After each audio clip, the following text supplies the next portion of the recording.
All right, everybody, we're back with a another whatever it is what it will be episode tonight. I actually forgot that tonight I had also a 9 10 Jack. No, I thought I had a straight. I have a poker tournament happening at the same time. So I'm going to be a little bit back and forth as I'm trying to win an Aquaman #1 tonight. I almost had a straight that I botched, but no, I got out just in time. What's everybody? Tom Hutchinson here, chilling out with you Friday night, doing the live video and live poker tournament at the same time. We got a whole bunch of folks hanging out with us tonight. More folks coming in a little bit later. This is just open mic night, as we've been doing for the past couple of weeks. It's whatever, whenever, however. We're gonna just chit chat and take it wherever we want to go. The only real thing that we're gonna sort of take off the table tonight is Batman. It's too new. We got people on the panel that haven't even seen it yet, so we're gonna avoid the spoiler thing and make sure everybody gets a chance to see it, and we don't wreck it for you all. Just doing some casual chit chat. But other than that, it's just kind of wide open. Let's talk about comics. Let's talk about other movies. Let's talk about creating comics. Whatever you want to do. Jesus Christ, there's like way too many people here. So let's just start bringing some people in. First off, we got Mr. Schiff. Hey, Tom. From his dungeon lair. So, Tom, what I hear you saying truly is that your attention is divided, and you don't care enough about everyone to give them your undivided attention, because Aquaman 1 is way more important. This is correct. This is 100% correct. It is what it is, and comics come first, man. Comics come first. What would Batman think about that? No one cares about Batman. What? No one cares about Batman. All right. You hate no one cares about Batman. We've got Leonard with us for the first time. Leonard, what's going on, man? Hey, thanks for having me. I met Leonard on Reels and Heels a few weeks ago, talking stuff with Brian Wensloff and so on. And we friended each other up. Leonard is a creator as well. Why don't you give him a quick "Who's Leonard" spiel? Hey, Leonard Pigg, writer, co-creator of the Six Emperors comic through Sexy Beard Club Press. I am also a contributor, short fiction, poetry, prose for amos-cola.com, formerly known as Amos Magazine. And I'm also in the cast of Canary Currency, which is in its second season on Amazon Prime. And he's also an all-around great guy and a fantastic conversationalist. Thank you, Rob. If I could blush, I would. I'll blush for both of us. Oh, somebody's trying to run me up. Max, what's going on, Max? How are you? I'm good. How are you? Excellent. Give him the Who's Max spiel. I'm Max DeVille. I operate Atrocity Press. We make comic books that your mother warned you about, like Mary Machine Gun, Neo Tokyo, Human Hunters, and currently on Kickstarter is Ninja Bimbos versus Zombies from Deep Space. Do our moms actually warn us about comics like this? Or they just mine did. Did you really get a warning like Max? Like, you shouldn't read these things. These will rot your brain. These are bad for you. Is this the seduction of the innocent storyline, basically? No, then she would give me like chick tracks. What? What is that? Chick tracks. What is that? Leonard knows what I'm talking about. Yeah, those little mini comics with the Christian theme. Some of them look like $100 bill. Oh, You're gonna pick it up and it's a comic. yeah. You know what's funny? They did tangential. Hold on, I got a decent hand. When I was at San Diego Comic Con a number of years ago, they were promoting a new Omen TV show, right? You know, Damien the Omen. It was just called Damien, and so the whole Comic Con, they had these guys hired to wander around the San Diego, I don't know what they call it, Bay Area place down there, right? And they all had their signs, like big picket signs, that said like Damien, something about AMC, whatever. And then they had the tagline, "It's all for you." And they were just wandering around, San Diego. It's all for you. It's all for you. I was like, this is unbelievable. And they were giving out things like you were talking about. They were giving out those little Christian pamphlet things, but they were all, like the devil quotes and stuff like that, like Revelation. I was like, this is fantastic. This is the greatest thing I've ever seen. It was unbelievable. Yeah. And I have one of those things too. I wanted one of their signs. They would not give me one of the signs. But I did get one of the little pamphlets, and I've got to find it and figure out what the hell I did with it. But it was the most fantastic. Listen, if you can get me with marketing, you have done something right. And I lost my mind when I saw these guys because they were all over the place. It's all and there's a big hanging at the end, and they all just hang themselves. Well, I didn't see that part. I didn't see that part. I was only there for the beginning of the show. Whatever that show happens. Like, they're like, yeah, we're gonna pay you all sorts of money. It's at the end of this, you just gotta hang yourself. You gotta hang yourself. It's easy. It's not a problem. Sorry, we have comments. Mr. Smithers is hanging out. He's going to join us a little bit later. Mr. Mike's hanging out as well. Guys, welcome. Those that are watching, we're on YouTube as well. We've been getting a lot of YouTube comments of late, which is strange because my YouTube channel really shouldn't even exist because I don't promote it or do anything with it, but somehow it's growing. But anybody that's here, if you've got questions, comments, you want to join the discussion, whatever it happens to go, you're welcome to do so. This is your time as much as it is our time. But we got more people hanging out backstage. So we got Nathan Jones going on. What's happening, man? Not much. How's it going? I just talked to this guy like 2 days ago. He was bugging the hell out of me. Tom, how do I get on your show? I was super said, formal too. Yeah. Mr. Hutchison. That's right. Yeah. Sir, how do I get on your show, sir? Please, can I have some more? And I was like, so listen, I do these open mic things sometimes. Just watch for it. And you're welcome to come on. So boom, there it is. That's how it's done, folks. That's how it's done. That's how it's done. So tell them a little bit about you. I'm just getting started in the indie comics. I just launched my first Kickstarter this last Saturday, Godslayers Episode 1, and I'm hoping to fund. Excellent. I'm a huge supporter of indie comics, though, man. I share that stuff all the time.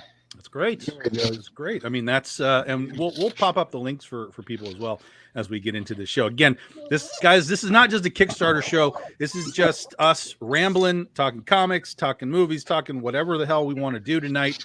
Talking Damien. Incidentally, it's a pretty good show. It was canceled after one season, but it's a pretty good show if you can find it.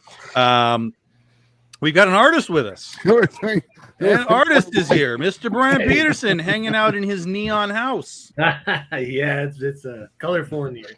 How's it going, gentlemen? Good. I got a good hand. So tell them who you are and what you're doing. Oh, I'm Brian Peterson. I'm a cover artist. Mostly do my work with Big Dog Inc. I've worked with other publishers. I've done some stuff with Coffin Comics, Counterpoint Comics, variety of other indie publishers. We got some Bad Kitty coming out through Dynamite Comics here pretty soon, and that's about it in a nutshell. Yeah, you should stay away from that Big Dog Inc. company. I know. That place will burn you out. Are you done with that next cover? I'm almost there. Almost there. Did you send him the key to the cup so he can get away from his desk? What's that? I didn't catch that. Did Tom send you the key to your cuffs so you can actually unchain yourself from the desk? No, he's got a cover to do. That's why he can't go anywhere. He had to get special permission to stop drawing just to do the show tonight. I mean, That's Let the right. guy eat, dude. this is how this works. He's actually trying to get his dinner so he can be on stream. A can of tuna a day and an apple is not a way to live. I don't know. Do you play Pocket Fives? I think you do. What the hell? We've got Larry. Larry's in the house. Man, I don't know if I've ever had more than 6 people in a chat room before.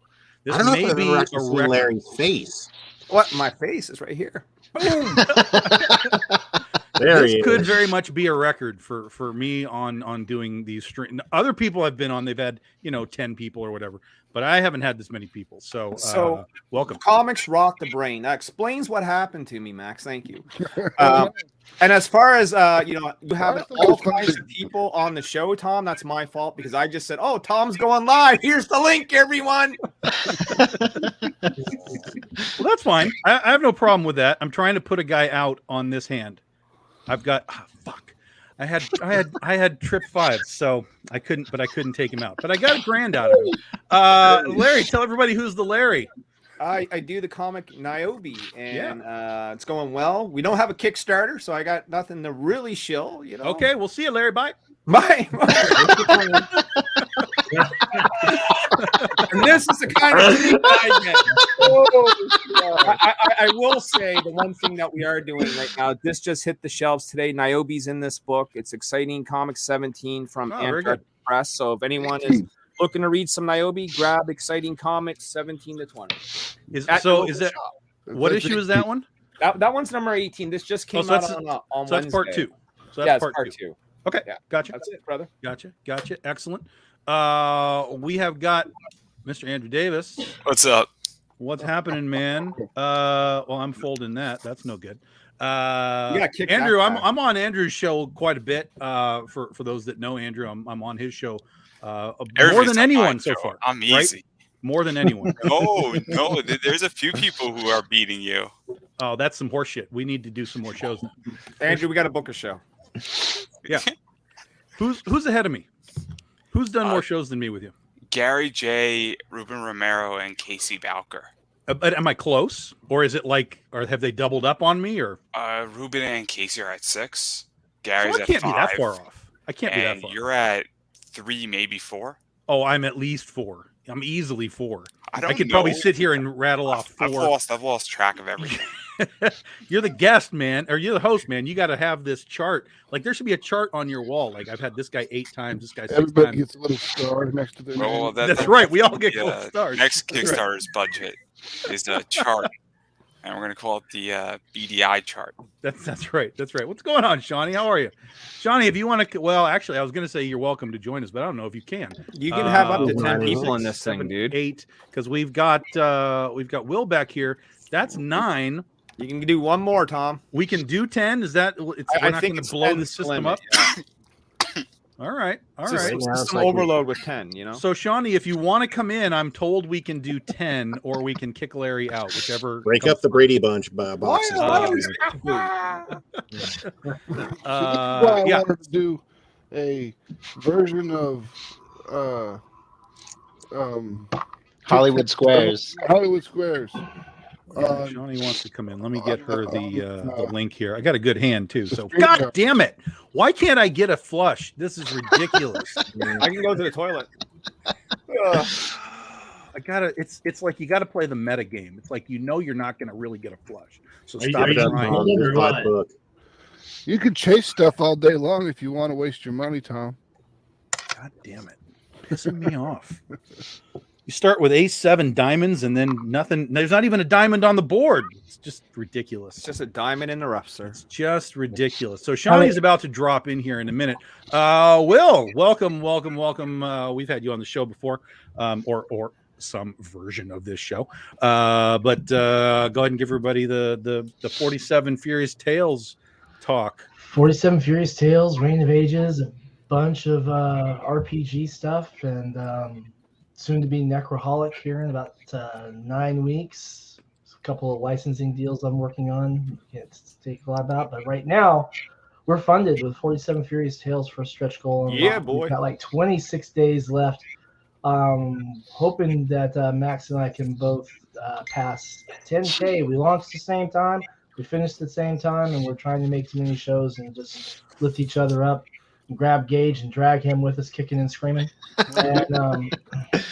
And maybe grab Armin. He's got about, I think, 3 more days left on his, and just try and help the community out.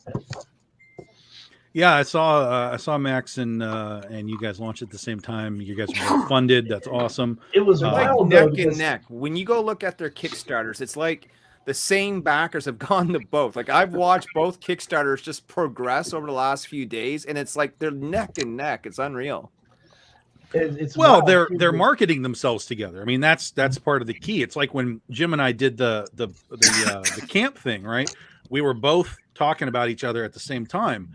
Now we had the same book essentially, right? It was like a crossover thing, and these guys are different books. But when you've got this sort of symbiotic marketing element happening, it's already been proven that you can do this. Even like Wendy Shaner, Wendy will do things with other creators and be like, well, if you back this and you back this, you get like this crossover trading card, things like that. It's proven that this works, and so the fact that you guys are doing this was really unique. And I thought it was cool, and the fact that it clearly worked was even cooler. We've got We've been doing stuff like this for a while. I mean, like with our little group that we call the BC, this is what we're all about. We got our ads in each other's books. We put each other on each other's shows. We try and do things together as much as we possibly can, which is why, everyone got the link tonight. We torment Andrew on a regular basis. Yeah, we here troll we go. Andrew every night. This is it. This is official record. This is history, and it's Shawnee making history for us. She's in the crossover T-shirt. She knows she's a fan that knows how to do it right. Rob. Now, you see, I always thought Shawnee was a man. I'm sorry, Shawnee. I get that a lot. It's okay. It's all good. I always thought Steph Wilson was a girl. No, me too, brother. We're like a year straight. I thought Jamie Kendall was a girl for a really long time. Tell you what, that girl can draw. Right?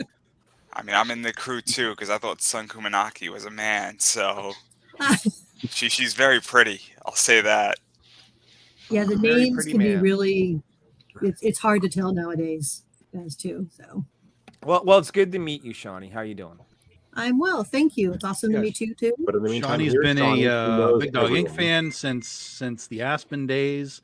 A big supporter of indie comics in general. I did talk to Mike and Trish. See if we can get them on tonight, but they're doing some gaming tonight, so they're out. Mr. Smithers and Mr. Bishop may be trying to pop in later, so we'll be doing a little bit of shuffling because I did not assume we were going to have this many people. And this is chaos. But it's good chaos. It's fun chaos. I hopefully it is fun chaos. Hopefully it's A fun chaos. lot of familiar names and faces. Hi, Ron. That's cool. Good to see Brian again. Good to meet Brian and Leonard. Yeah, good to see you too. Andrew. Never met We Leonard. need to see if we can shove 12 people. So let's in talk there. about why Batman is terrible. Let's jump Yeah. right in. Start off hot, eh, Tom? All I right. haven't seen it Okay. yet. Robert Pattinson. I haven't joke. seen that meme movie yet. It's a joke. Everybody, no one has to turn their camera off. It's a I joke. will say this, Tom. Let's reconvene next week and we can talk all about it. Yeah, happy to. Happy. So I will give no spoilers and tell you nothing about the movie, but I will tell you I drank mass quantities of iced tea before I sat through that 3-hour movie. 2 hours and 56 minutes. Yeah, not including credits and commercials. Sounds painful. I will tell you this: those that are going to go see it, there is no end credit scene. You do not have to wait for the credits to finish up. Do not torture yourself. Correct. Correct. Oh, you're all going to have to talk amongst yourselves. I have 2 pair.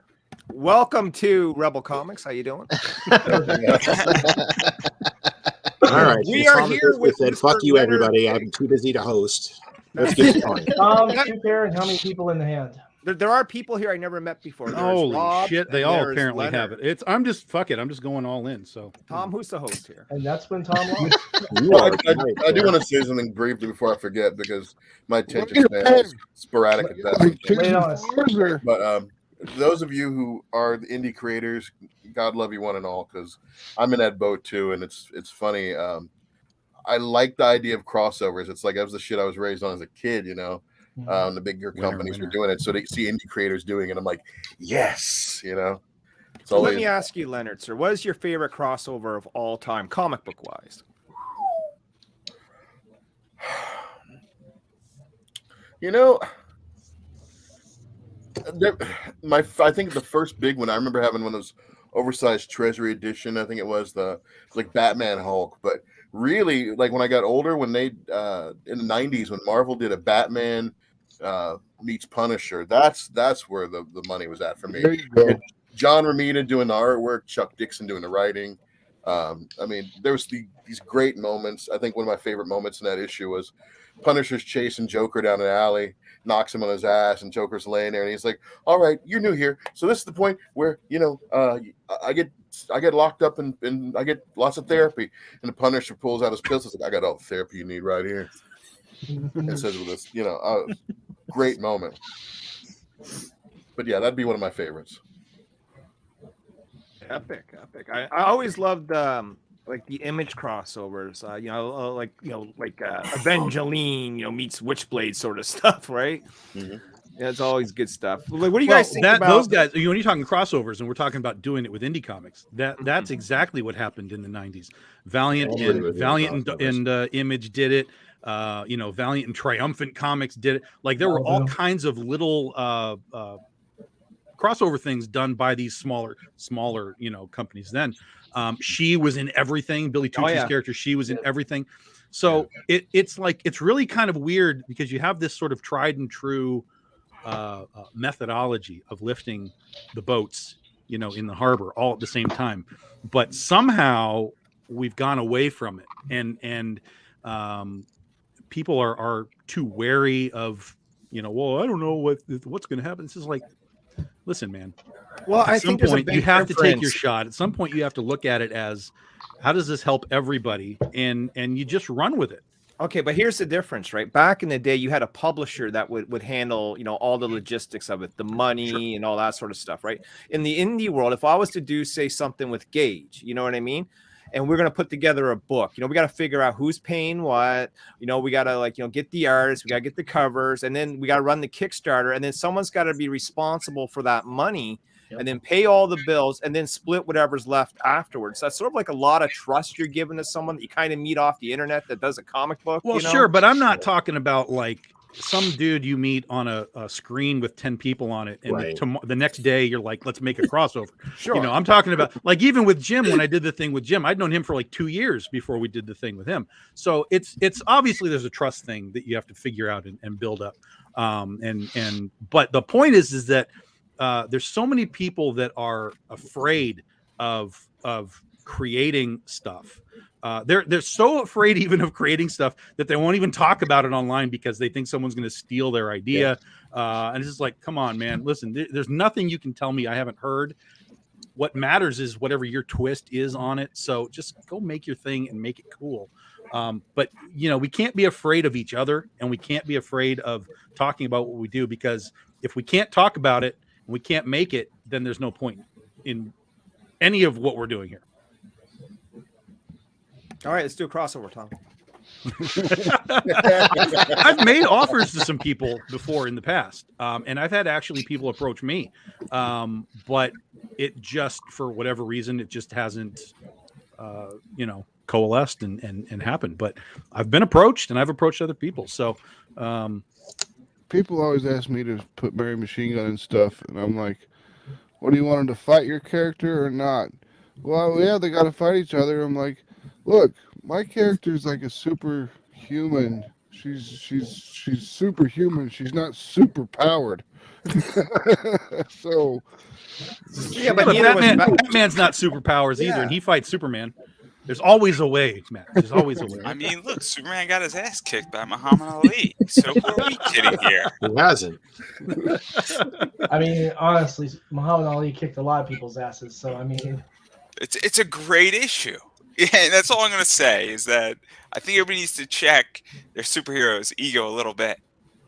So if Muhammad Ali can beat your ass and Superman's ass, I'm just saying. Plus the other part of those stories, and I mean, you if you're gonna do them, you kind of want to try to not be too cliche. But every time Punisher fights Captain America, they just end up helping each other in the end. You know, it's slash on the claws on the that's Wolverine, claws on the shield, and you know whatever. And at the end of the day, it's there's a bigger bad guy. Let's go help him. You know, there's the cliche way to run it as well. But if you do that kind of stuff, if you're a smart writer, you know, you can use those cliches and those tropes to your advantage and still come up with something fun at the end of the day, even if it's, you know, Mary Machine Gun meets Niobe and at the end of the day, they're friends.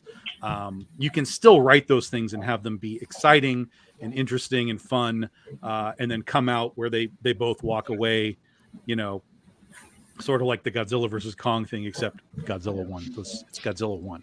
Let's just be very clear. I have a question. Won. That's how you know Tom writes fantasy. Yeah. I'm just curious. Speaking of crossovers, is there anybody come across a crossover where they're like, "That was not a good idea"? Really didn't work? I'm just curious because most of them I see either can be fun. They may not be the most well done, but you know, those are entertaining. I'm just wondering if there was any that flopped.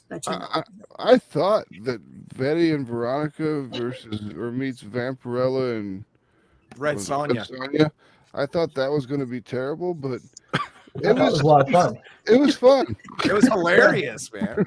That's like when you had Archie versus Predator. I thought that was yeah. gonna be, but I actually really liked it. You know, so yeah, I mean, if you can mix Red Sonja with Betty and Veronica, right, you can pretty much do anything. You can do anything. Yeah, there's a great book. If you guys haven't read this, there's a great book. I think it's finished now. It's Elvira meets Vincent Price, and it's freaking fantastic. And now, obviously, in that situation, the genres mash, right, and it's fine and it works itself out. But it's really smart. It's really fun. It's really cool.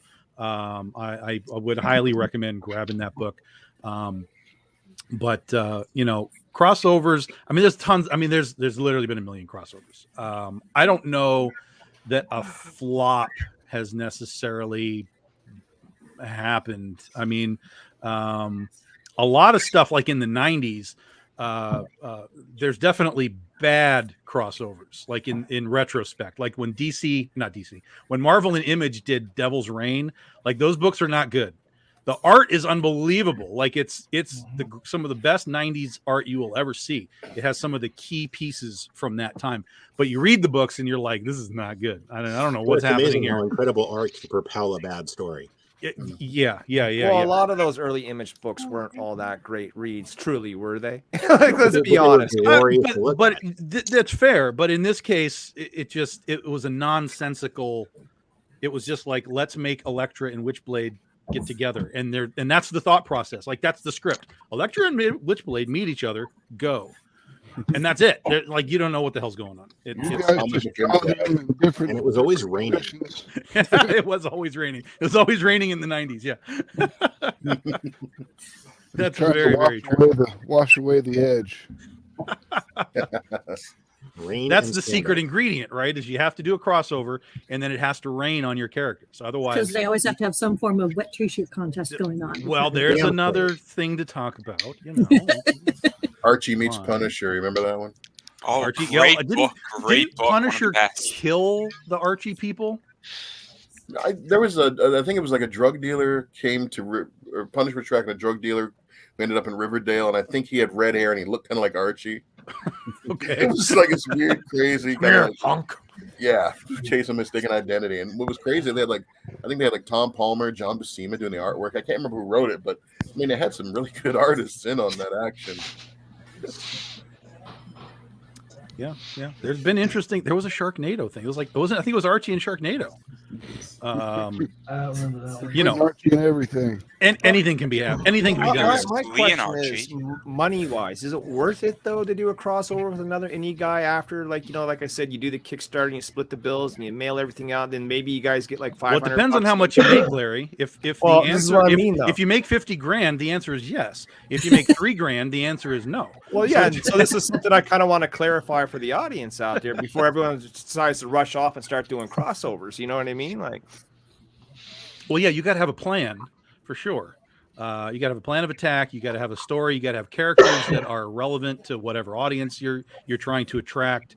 There's definitely levels to doing it, but anyone that's got some semblance of a fan base should be able to work with somebody else that has some semblance of a fan base and build something to some degree.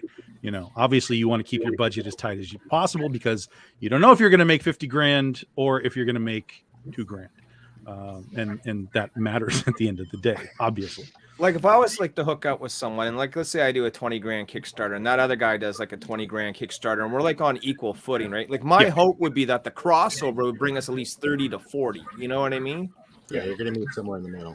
You'd almost have to think of it in like movie studio terms. Like if a movie, costs like $10 million to make, they want to make at least 30 plus, because anything under that, they're going to say it's a loss.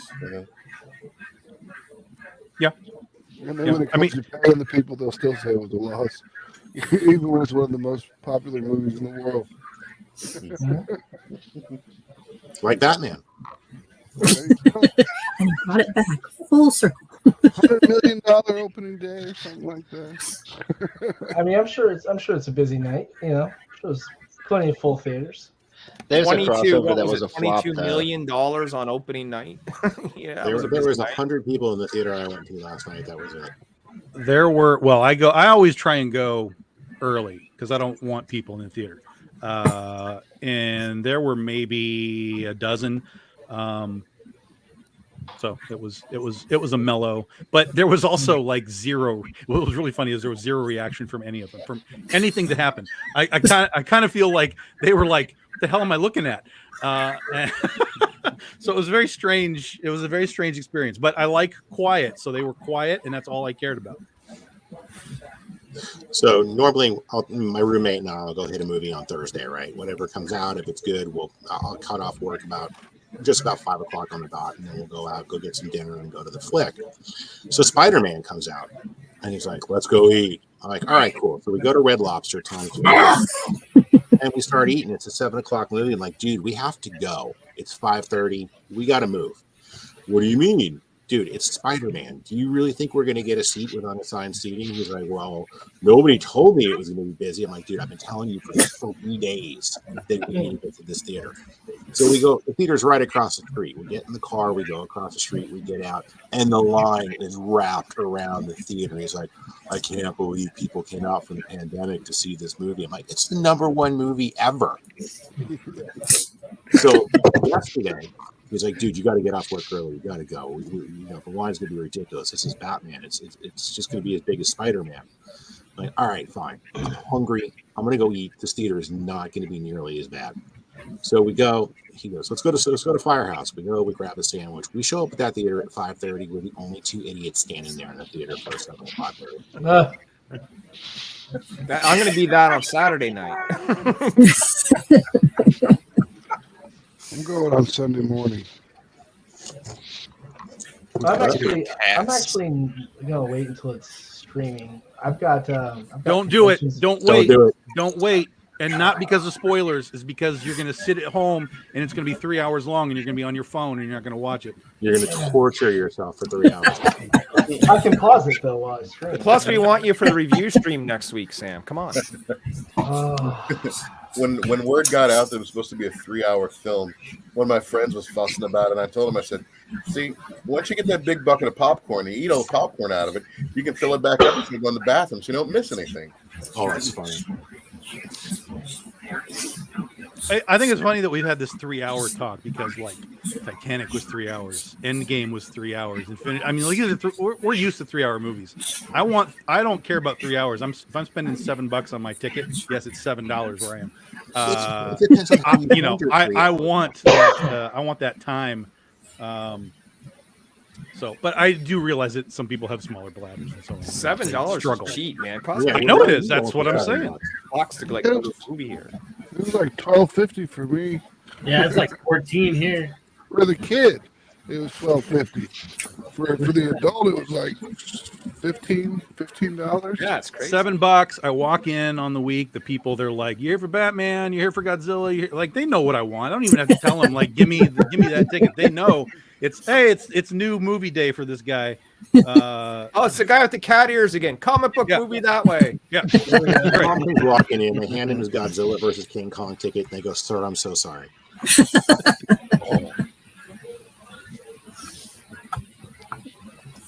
Tom hates everything, though. Do you guys know that? That is a fact. Yeah. Don't you know? I'll tell you what Tom hates. Tom hates lag. Tom hates lag with a passion. Lag? Lag. What does that mean? It's a story lags.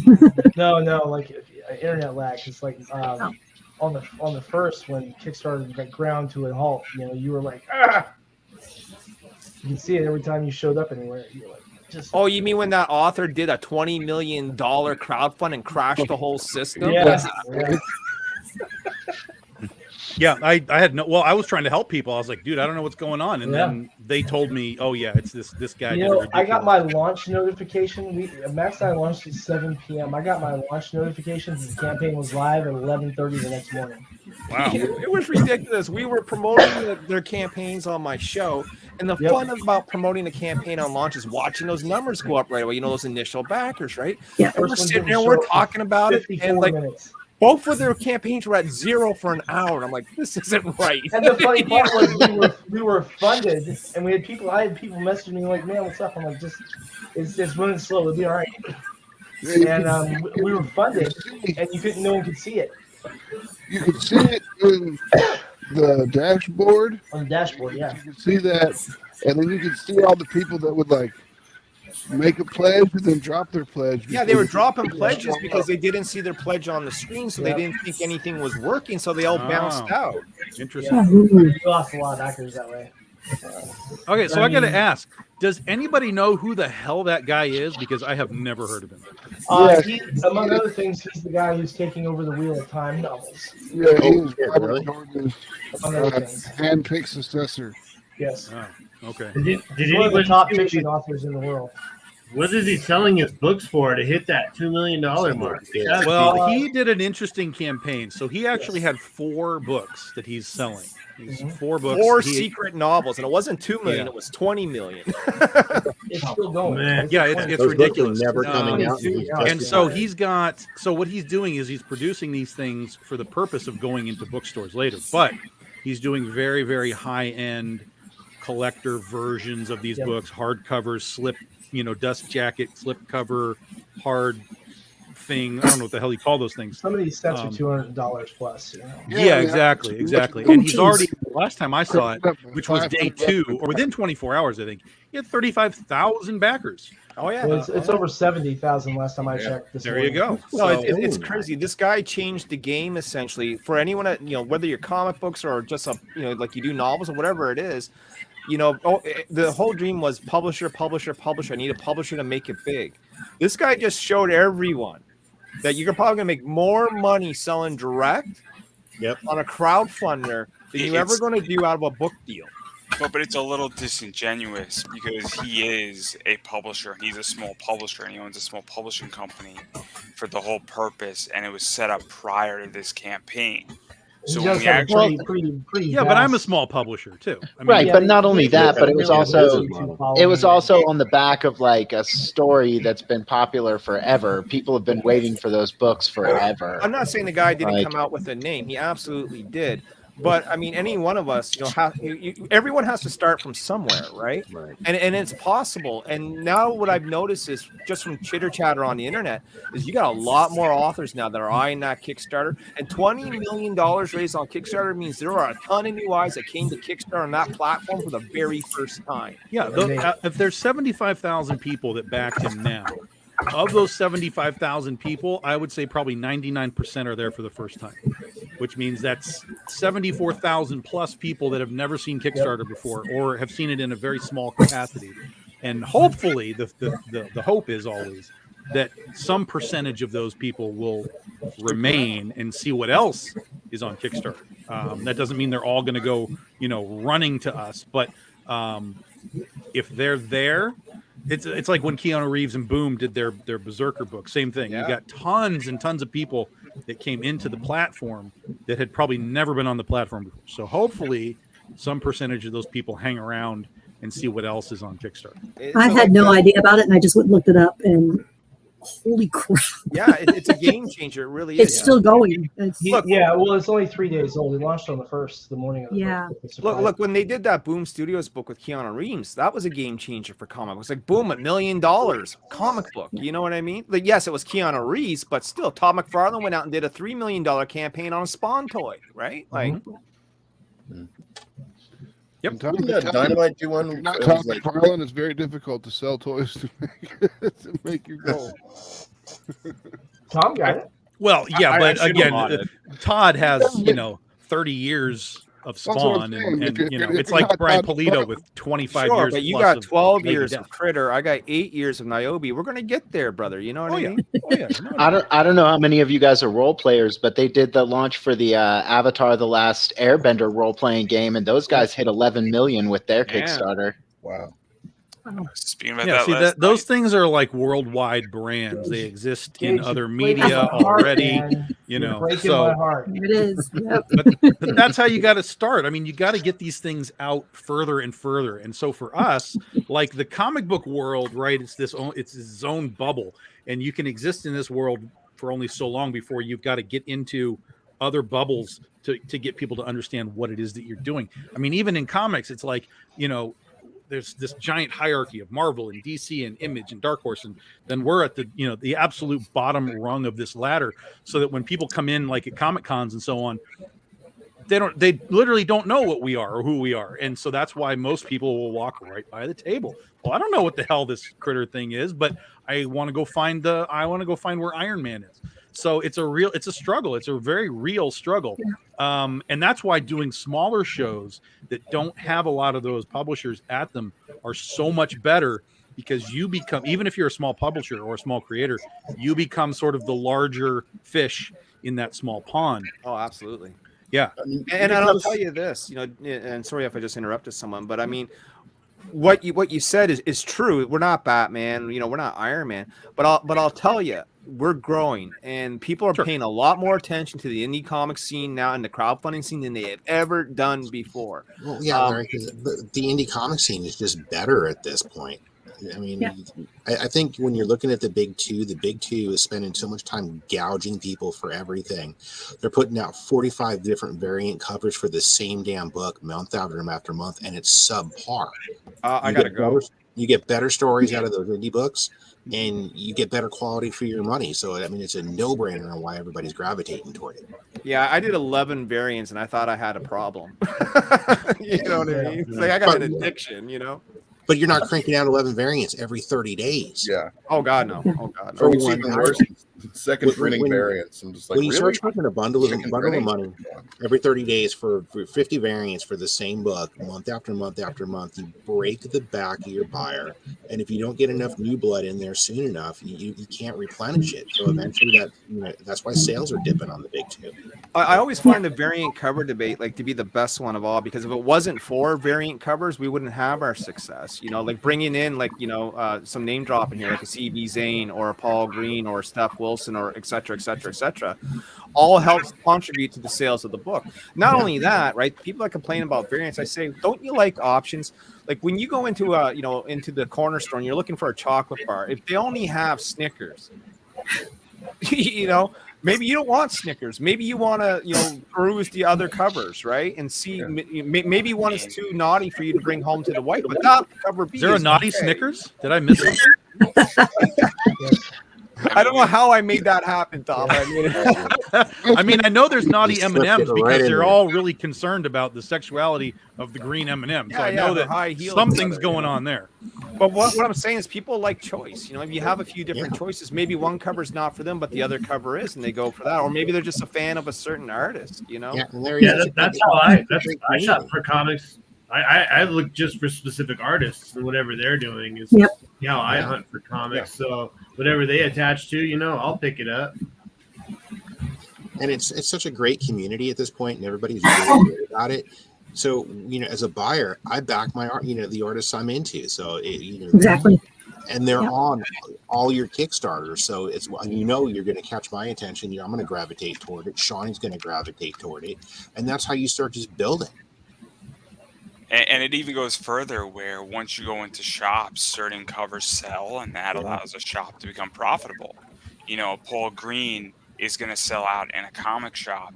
And so a certain shop might want to pick up a Paul Green and might actually pick up an indie comic if it has a Paul Green cover, because they know they're going to make their money back on it, and it keeps the lights on. And that's the other thing, too, that variants are very helpful for. Well, now I got to show it, Andrew. Jesus. Well, All right. and I mean, not I'm only filling that, your but books, Larry. That's what I'm doing here. like he said, it's a great culture too. Like a lot of those other artists and stuff are out of reach unless you're going to cons and stuff like that. And a lot of you guys are really personable.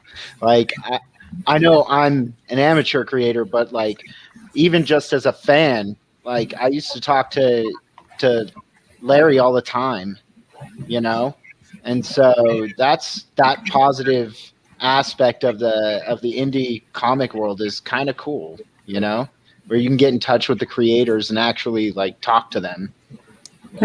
And you know what's even cooler, Gage, is when they listen to you like you do. You know what I mean?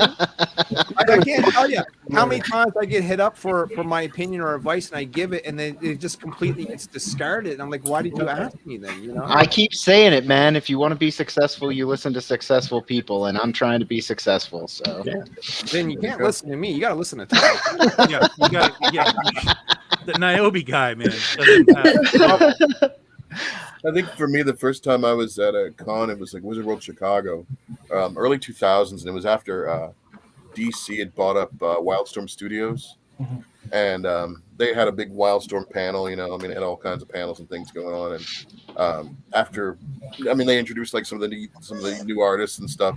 And afterwards, it's like I remember because they didn't really take a whole lot of questions then, but afterwards I talked to like Ali Garza, and I was just like, hey man, I said, I know a lot of times these companies are doing the talent searches for artists. I said, but what about writers, man? I said, what do you suggest? And he just self-publish, and said it so casual, and I was like, holy shit, I didn't even, it's like, it didn't occur to me at the time. It's like I'm submitting stuff to different companies and getting shot down and going, well, eventually somebody's gonna, and then finally it's like, no. Listen, that was literally my first experience. It was like, hey, I'm going to pitch to all these companies, and I got the absolute shit from all of those guys. And essentially, as soon as that happened, I was like, fuck y'all, I'm going to do this myself. I did the same thing, and I rarely even got responses. Yeah. At some point, I gave up on that idea. Publishers. I only got one response. Everything else was radio silence. And the one response was actually they liked the book. I pitched Penny for Your Soul. They actually liked the book, but they said, well, we have something that's kind of similar, and we don't want to double up on it. And I was like, I totally get that. I appreciate that. I thank you for even responding. And everyone else was just radio silence. And so I was like, well, that's it for me. I never shopped around. And off I went. I never shopped around too much, but I did submit to Alterna. Pete Smetti got back to me the next day, with some good feedback. I submitted to Chapter House Comics, and they actually called me the next day. And then I handed Tom McFarlane my book. I'm like, you're the president of Image Comics. Here you go, sir. And I just slid it right to him, Never heard anything back, but Todd was cool,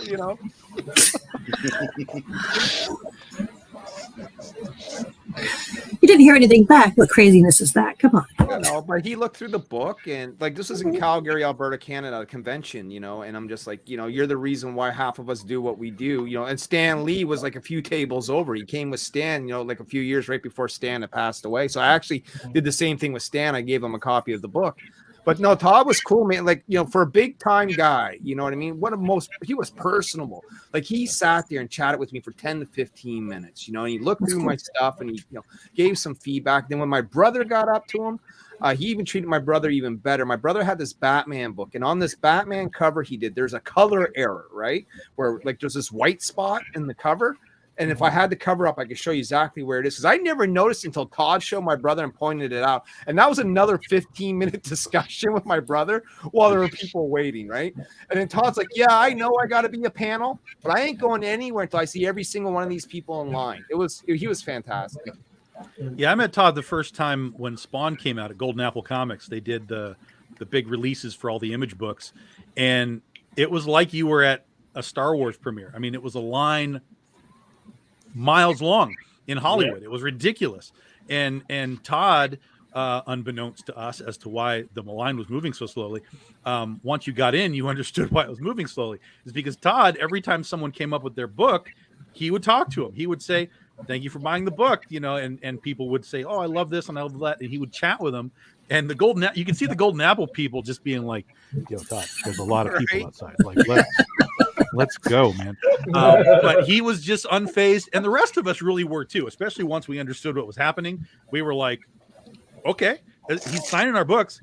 Whether it takes 1 hour or 3 hours, we're going to be here anyway." And when you got up to him, though, you felt special, right? It That's wasn't right. you weren't rushed. You know, it wasn't like, okay, move along. These aren't the droids you're looking for. You know, it was like, no, the guy would sit there and talk to you, and it was like it felt like it was like your one-on-one time with McFarlane, and it didn't seem like there was a limit. I mean, you kind of rushed yourself because you didn't want to hold other people up. But I mean, if it was up to Todd, you'd be there for a half hour. You know? Yeah. Screw other people. Yeah, I've seen a lot of great stuff out of Todd, and it's interesting. Like I've seen Todd just like meandering around like the McFarlane booth or the Image booth, just like he's just a fan, like he's just there, and there's no bum rush. There's no like Todd. It's like I don't understand. Like why is no one like putting him somewhere to sign books or anything? But the weird part is that no one's just rushing him for it. They're just like, "That's Todd.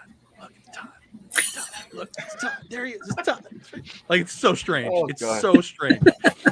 It's weird how the convention crowd will kind of turn every once in a while. One year I was doing security at Wizard World, and I had Jeff Loeb and Joe Madureira signing some artwork because it was at the time I think they were going to be paired up to do the Ultimates, and I think it was like Ultimates 2 or whatever. And so they're signing off on this picture, and it was like this pinup that Garza had done. It was Hulk, Wolverine, and Cap, I think, and they're all just, you know, and he's signing it, and Jeff Loeb signing it, and they're passing along, and I'm trying to keep the line orderly. And Rob Liefeld ends up coming over. And right before that, there's a group of guys in line, and they're all cracking jokes and talking shit about Rob Liefeld. Like the whole time, like, Rob Liefeld, he sucks, he's this, he's that, I don't like him, and he doesn't draw hands, he doesn't this. And they're just like going off, right? And they're all talking all this shit. Liefeld comes over because him and Jeff Loeb are buddies, and he comes behind the booth and starts talking to him. All of a sudden, all these guys that were talking shit about Liefeld are cheering, applauding, and Rob, yeah, you rock, man. Youngblood, woo, Supreme, yeah. Nobody cheers Youngblood. Wait a minute. Nobody cheers Youngblood. Come on. Let's keep it real. Everybody's a These tough guys guy are behind surfing somebody. hard all of a sudden. I think Rob's best creation was Evangeline, period. Nobody name dropped Fighting Americans, so at least there was that. But it was just funny that like these guys did a complete 180 and they're asking for his autograph. That happens all the time. That happens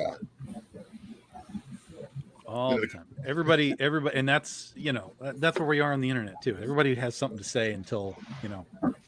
There's a difference between Rob because no one's face to face anymore. The difference between Rob and Todd, though, is that like Rob charges for a lot of stuff, right? For signatures on like a Deadpool cover used to be $40. You know what I mean? Where Todd was like, "Yeah, no, I'll sign it for free. No, let's take a picture." You know what I mean? Like, but Rob sort of capitalized on, "Oh, you're going to get that New Mutants 98 graded? Yeah, that's $50, man." You know what I mean? Poor Rob. Rob's trying to make a living at this point because I mean, it's not like his creator owned. He lost out a bundle on Deadpool, sold off most of his stuff. Guy's just trying to struggle through, right? Vittori's hurt. It's like that joke about Superman saving Gene Simmons, and then he gets the bill for $2,500 for a fucking meet and greet. Yep. Yeah. No, it bothered me though that some of these creators, you know, I don't know, maybe like I hope I never got to that point where like wherever I'm going to charge someone for me to sign a book. Like, you know, I'm stating now I'll never charge anyone to sign a copy of a book ever. You know what I mean?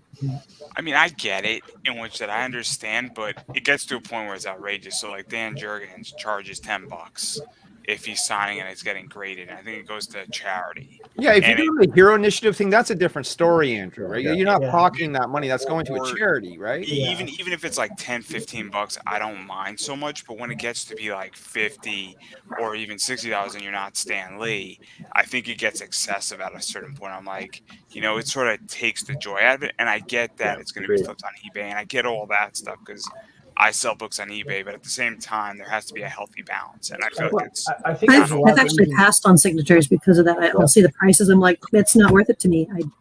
Nope. I only ever So- paid for one, and that was Stanley, and that was $125, man. That was Right. woo.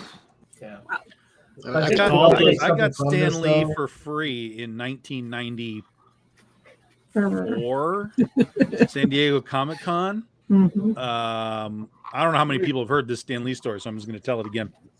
Basically, 1994, I'm there with a friend of mine, and we're just wandering through the retail area of San Diego Comic Con, and we kind of come around the corner, and there's a dude sitting at a table at someone else's booth, like a retail place, and I'm looking, and I'm like, dude, is that Stan Lee? And he looks over, and he's like, yeah, that's Stan Lee. And there's like 4 people in line, like literally, like 4 people are standing next to Stan Lee.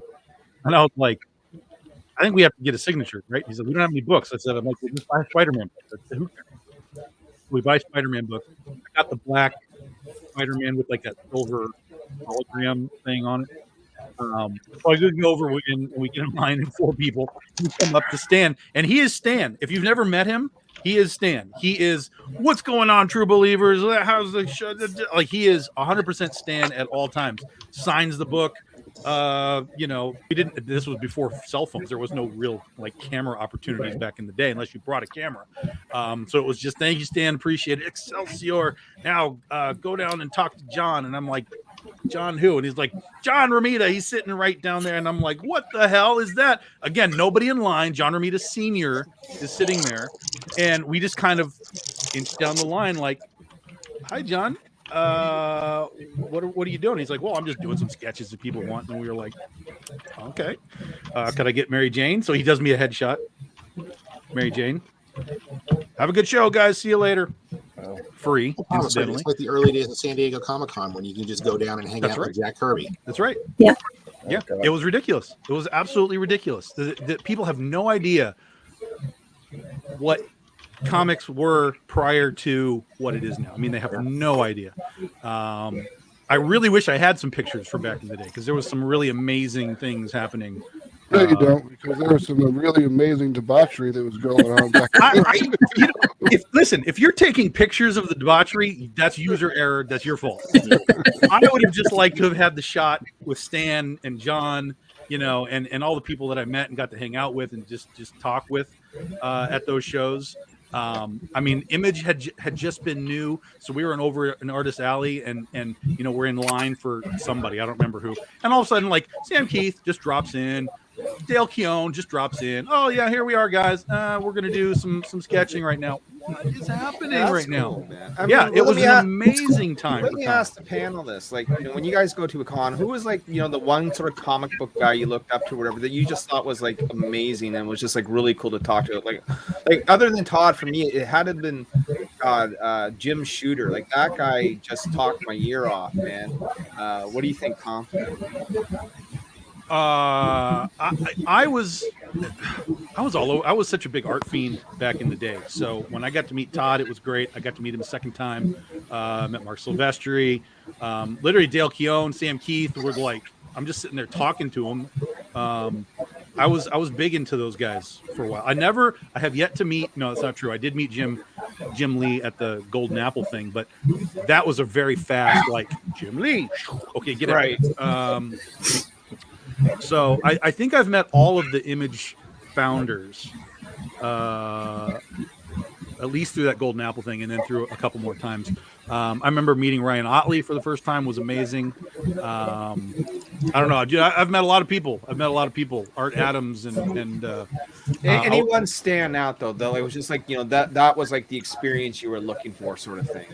I've never had a bad experience, to be perfect. Like a legitimately, like, that dude's an asshole. Like, I've really never had that sort of Walmart experience of like a problem. No, I've never either. Yeah, which is interesting. I mean, I know people have a lot of bad stories, but I've really never had an experience where it was. No, like, I can say I've had one. Okay. With Magnolia for rating a 12-year-old for filming at San Diego Comic-Con. Every year we're at San Diego, we always sit in a specific place, and Mike is always across the way. And this one time, this kid's 12-year-old kid who was a huge Hellboy fan pulled out his cell phone, started filming across the booth, and it just got berated. And he was all ready to meet his hero, and he walked out with his tail between his legs. We actually got the kid and tried to have him kind of walked it off a little bit because he was balling. Terrible. That's terrible. You know, I was listening to Mark Brooks the other day. He was on an interview with some low-level streamers. You know, Mark Brooks has been like listening to a lot of streams lately, right? And so Mark Brooks goes on the stream with guys who are basically criticizing his art, saying that Mark Brooks was tracing art. And Mark's like, listen, I've been doing this well over 20 years. I don't trace art. You know what I mean? I don't trace photos. But one of the things he was saying is, like, you know, about his interactions on Twitter, because sometimes he can be a little snarky. But he said, listen, when you come to a con and you see me, he says, it's not Twitter, it's personal. You know? And he says, my goal is to make sure that anytime someone comes and sees me, you leave happy and you're glad that you met me. You know? I met Mark way back in the day when he was doing some stuff for Devil's Due. He was doing some Voltron stuff. So I actually have a Black Lion sketch by Mark Brooks. Do you really? From back in the day. Yeah. That's one of my that's one of my strange pieces in the collection, but I really like it. So it's interesting because a lot of people won't do the robot stuff anymore. They're like, yo, that is too much to do for con sketching. A lot of the Robotech guys back in the day, you'd ask for it, like I would go up there, I want to do like a Veritech, and they're like, I am not drawing Veritech, dude. How about a Min-May? or Min-May or whatever you want, but I'm not drawing Veritechs or Battle Pods or anything. So I quickly learned to not ask for those types of things. You need to bring that back, Tom. What's that? Bring back asking for Veritech sketches at shows. You got to just get like a long line of like for Adam Hughes and just be like, everybody ask for Veritech. Hey man, can you draw me the SDF one? Oh my god. I don't know if I should be honored or ashamed that I know what we're all talking about. Yes, come on. The comic book shop that I used to go to in the 80s was owned by Carl Mason. That's got my damn Miria cover on it, and I want it. Dude, I'm having trouble getting things to Canada. I can't get a price point. I have other people waiting for Canada stuff. I cannot send it right now. All right, well, we'll figure it out, brother. Yeah, I literally can't send it. And just ship it here. Don't worry about it. I'll hold on to it till you're now ready. With this, I'm hearing a lot of this pandemic stuff. Rob, such a giver. A lot of the mandates and stuff are going away, so maybe it's going to open back up.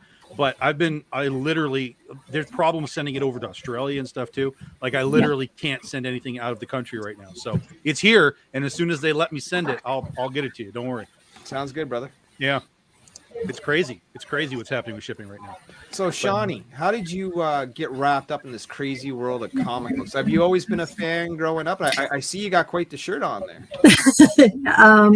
Actually, no. I mean, I did a little bit, but I was nowhere near. I got involved by meeting Tom at San Diego Comic-Con. Actually, what I do. It's what I do. Exactly. And my husband collects. He's collected for a long time, so he kind of got me interested in back into comic books and collecting and doing that. So I did a little bit and dabbled, and then started going to conventions, and he created a monster.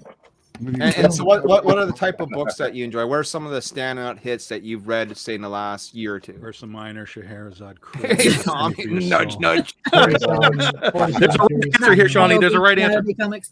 So, no, I mean, all you guys. I mean, it's. I really don't have anything stand out. I enjoy them all, and I love the differences. Tom got me started, but I started actually with Witchblade.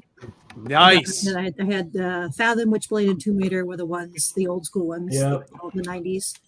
I have all of those or most of them, and then went and got into the indies and haven't looked back.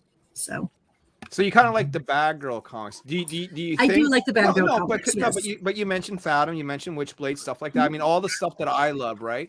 And when I got into doing this, one of the things that I noticed was that there wasn't very many bad girl comics on the shelf anymore. You know, that the company sort of stepped away from the sexy bad girl 90s image, and they gone on to other things. And then you get guys like Brian Polito, you get guys like Tom Hutchinson or myself or Max DeVille and a slew of others who decide, you know what, we don't think that this genre sort of comic book is dead and there's still a market for. Is that what got you into the indie, Shawnee? Like, because you saw like some of that great art. Yeah, and for me, art in the story. Speaking of Brian Polito, Lady Death. My husband has we have a lot of the Chaos comics from back in the day, and now we're back into the Coffin comics. And so when I met Tom, actually, the Legend of Oz, again, the bad girl thing, that's what I gravitated to in Ursa Minor. So I like that. So yeah, that's what pulled me back in. It's amazing how many females I hear say that, Tom. It's amazing, Yeah. Well, Oz is our gateway drug. I mean, that's the easiest possible sell to virtually anyone. So then from there, once they like that one, then it's like, okay, what else you got? And they figure it out from there. Because we do so much different stuff. It's invariable that they'll find something.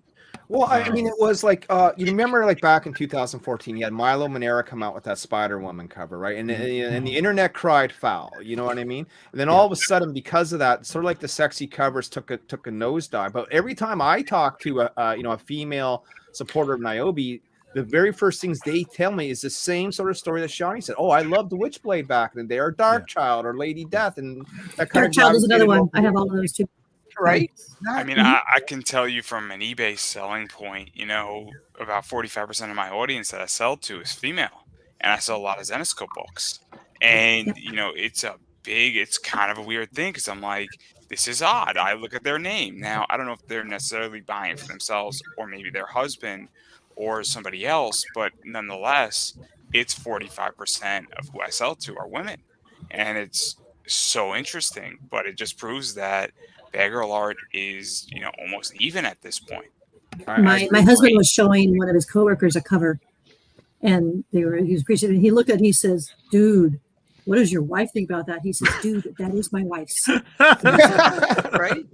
So the running joke in the house is that if it's dark and broody, it's probably his. If it's bouncy bodacious, it's probably mine. So yeah, I see both sides of that. Like I'll see women, like a couple, like a dude and a girl. I'll see them come up and I'll see guys like looking at stuff, and they'll look at the girl, and their girl will be like, "Yes, you can get it."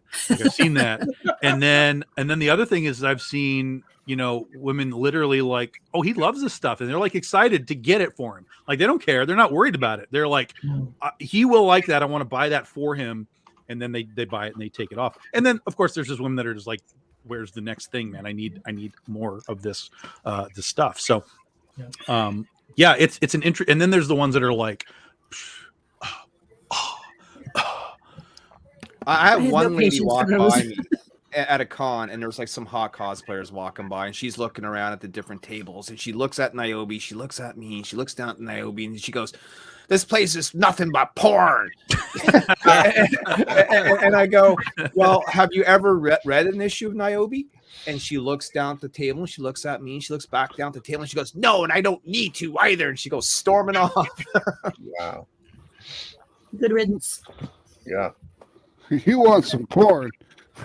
Right? I know, if that's her definition. Well, we know where Jim Noble's table is. We can direct you to the real stuff if you want the real stuff. But Tim Not a Bidley's problem. Yeah, there's some interesting. Max, have you ever had any like weird like con moments like that? Have you done many cons yet to be able to get those kind of moments? Yeah, I mean, I've done cons not as Atrocity Press, but like as working with my buddy's comic book shop, and there you just get crazy people no matter what. It's like because you're dealing with the public, sure, and there's always people that just get crazy about something stupid. Yep, it's live action Twitter. Exactly. I mean, like, you really want $15 for this action figure here? It's not even in the box. If that was in the box, it'd be $150, dude. It's like Walmart busted its seams and spread out everywhere. Yeah. I was at a show in time. There it is. Oh, we're showing toys. I got toys.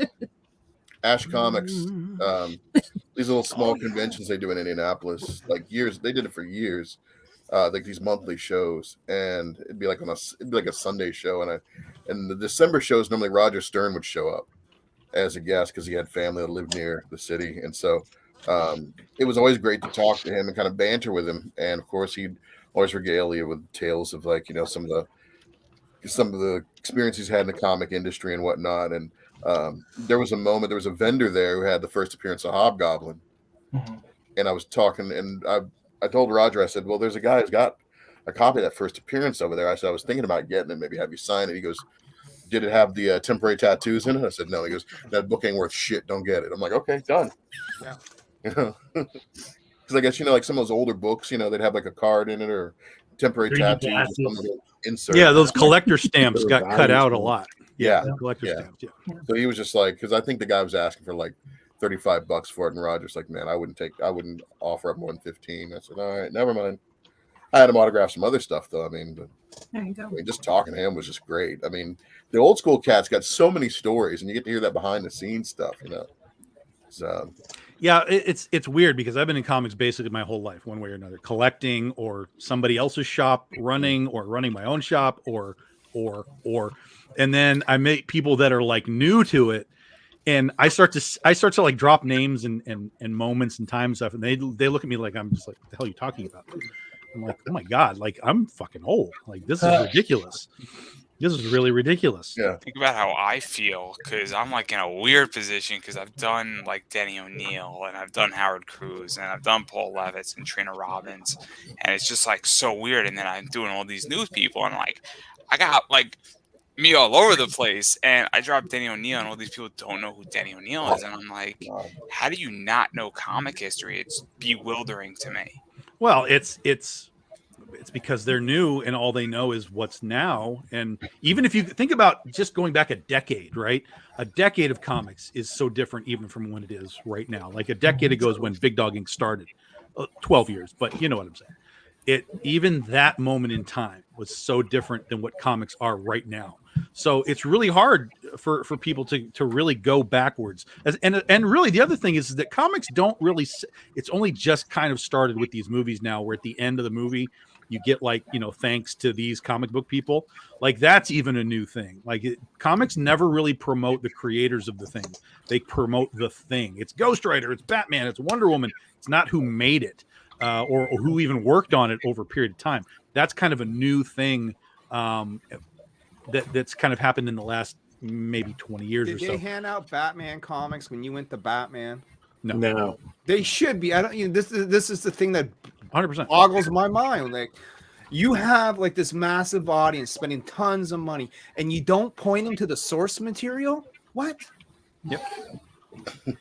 Yeah. Biggest mistake in comics is taking them out at the checkout line in the supermarket. Biggest mistake. Comics. Yeah, but most people these days don't affiliate Marvel and DC with comics too much anymore. Now it's all about the movies these days. Yeah. But without the comics, there'd be no movies, man. That's Oh, guys, I have a question. I have a serious question. You're telling me that Batman is owned by DC and, Captain America is owned by Marvel? I just thought they were movies. Yeah, I'd explain to my mother the difference between Marvel and DC because she thought it was all the same. They don't know any better, right? I mean, it's just what it is. The biggest mistake was taking spinner racks out of the drugstore, because what was better to buy with condoms than comics? Oh yeah. I mean, 7-Eleven, you get your Slurpee and you get your comic, and you're a happy camper, right? Like, well, in fairness, that wasn't really the biggest mistake, because they took things out of there, not so much like they took it out of there. The market was not working at that time. It had run its course, and they built something huge from it, absolutely huge from it. The biggest problem came from the 90s and feeding the speculator base just endlessly. And that wasn't even the comic book publishers' problem so much as the retailers were just taking advantage of the situation. I remember working for a guy at the time, and his he just kept buying stuff and but he never asked me like, how do we get more people in? You know, there was never like, how do we get more people in? How do we sell more books? It was always just, this is the market. He was very big on tracking it, sort of like the stock market. He's like, it has never in its history gone down. And I was like, give it a minute. Yeah, exactly. Right. And right about that time is where it went. But the funny part is that people always think that the comic book market crashed, and it didn't. It crashed conceptually, but really all it did was correct. So if you were selling 100,000 units, and then all of a sudden you were selling 1 million units, and then you came back to selling 100,000 units, that's not a crash. That's a course correction. You had this speculator bump in your market for a number of years, a lot of years. And then the speculators left, and you basically just course corrected back to where you already were. Did they leave though? Because like I see my book get flipped on eBay for $150. I don't necessarily think speculators are gone. It's not that speculators and flippers are gone, but the bulk of them. Like I said, if you go from selling 100,000 units to selling 1 million units, that's not normal. That's people coming in and buying excess of the books. Yeah, that was at the peak of the of the 90s heyday. And exactly, that's what I'm saying. Again, and then when those guys go away, you course correct back to your original 100,000. All you've lost is the bubble that they created for that decade or whatever it was, and then you're just back to normal. And like also, what would happen? One that came out, and they sold what, like 1.7 million copies of it, or something like that. What? The X-Men #1. Oh, 8 million copies. Yeah, Youngblood, all the Image books sold 1 million copies. I mean, it was crazy. And that was because all the speculators were buying 10, 20, 30 copies. They all thought they were going to get rich and go to college on it. Look, Jim Lee's X-Men #1 is the highest grossing selling comic still to this day, like Americanized comic. 8 million copies. It'll never be touched. Yeah.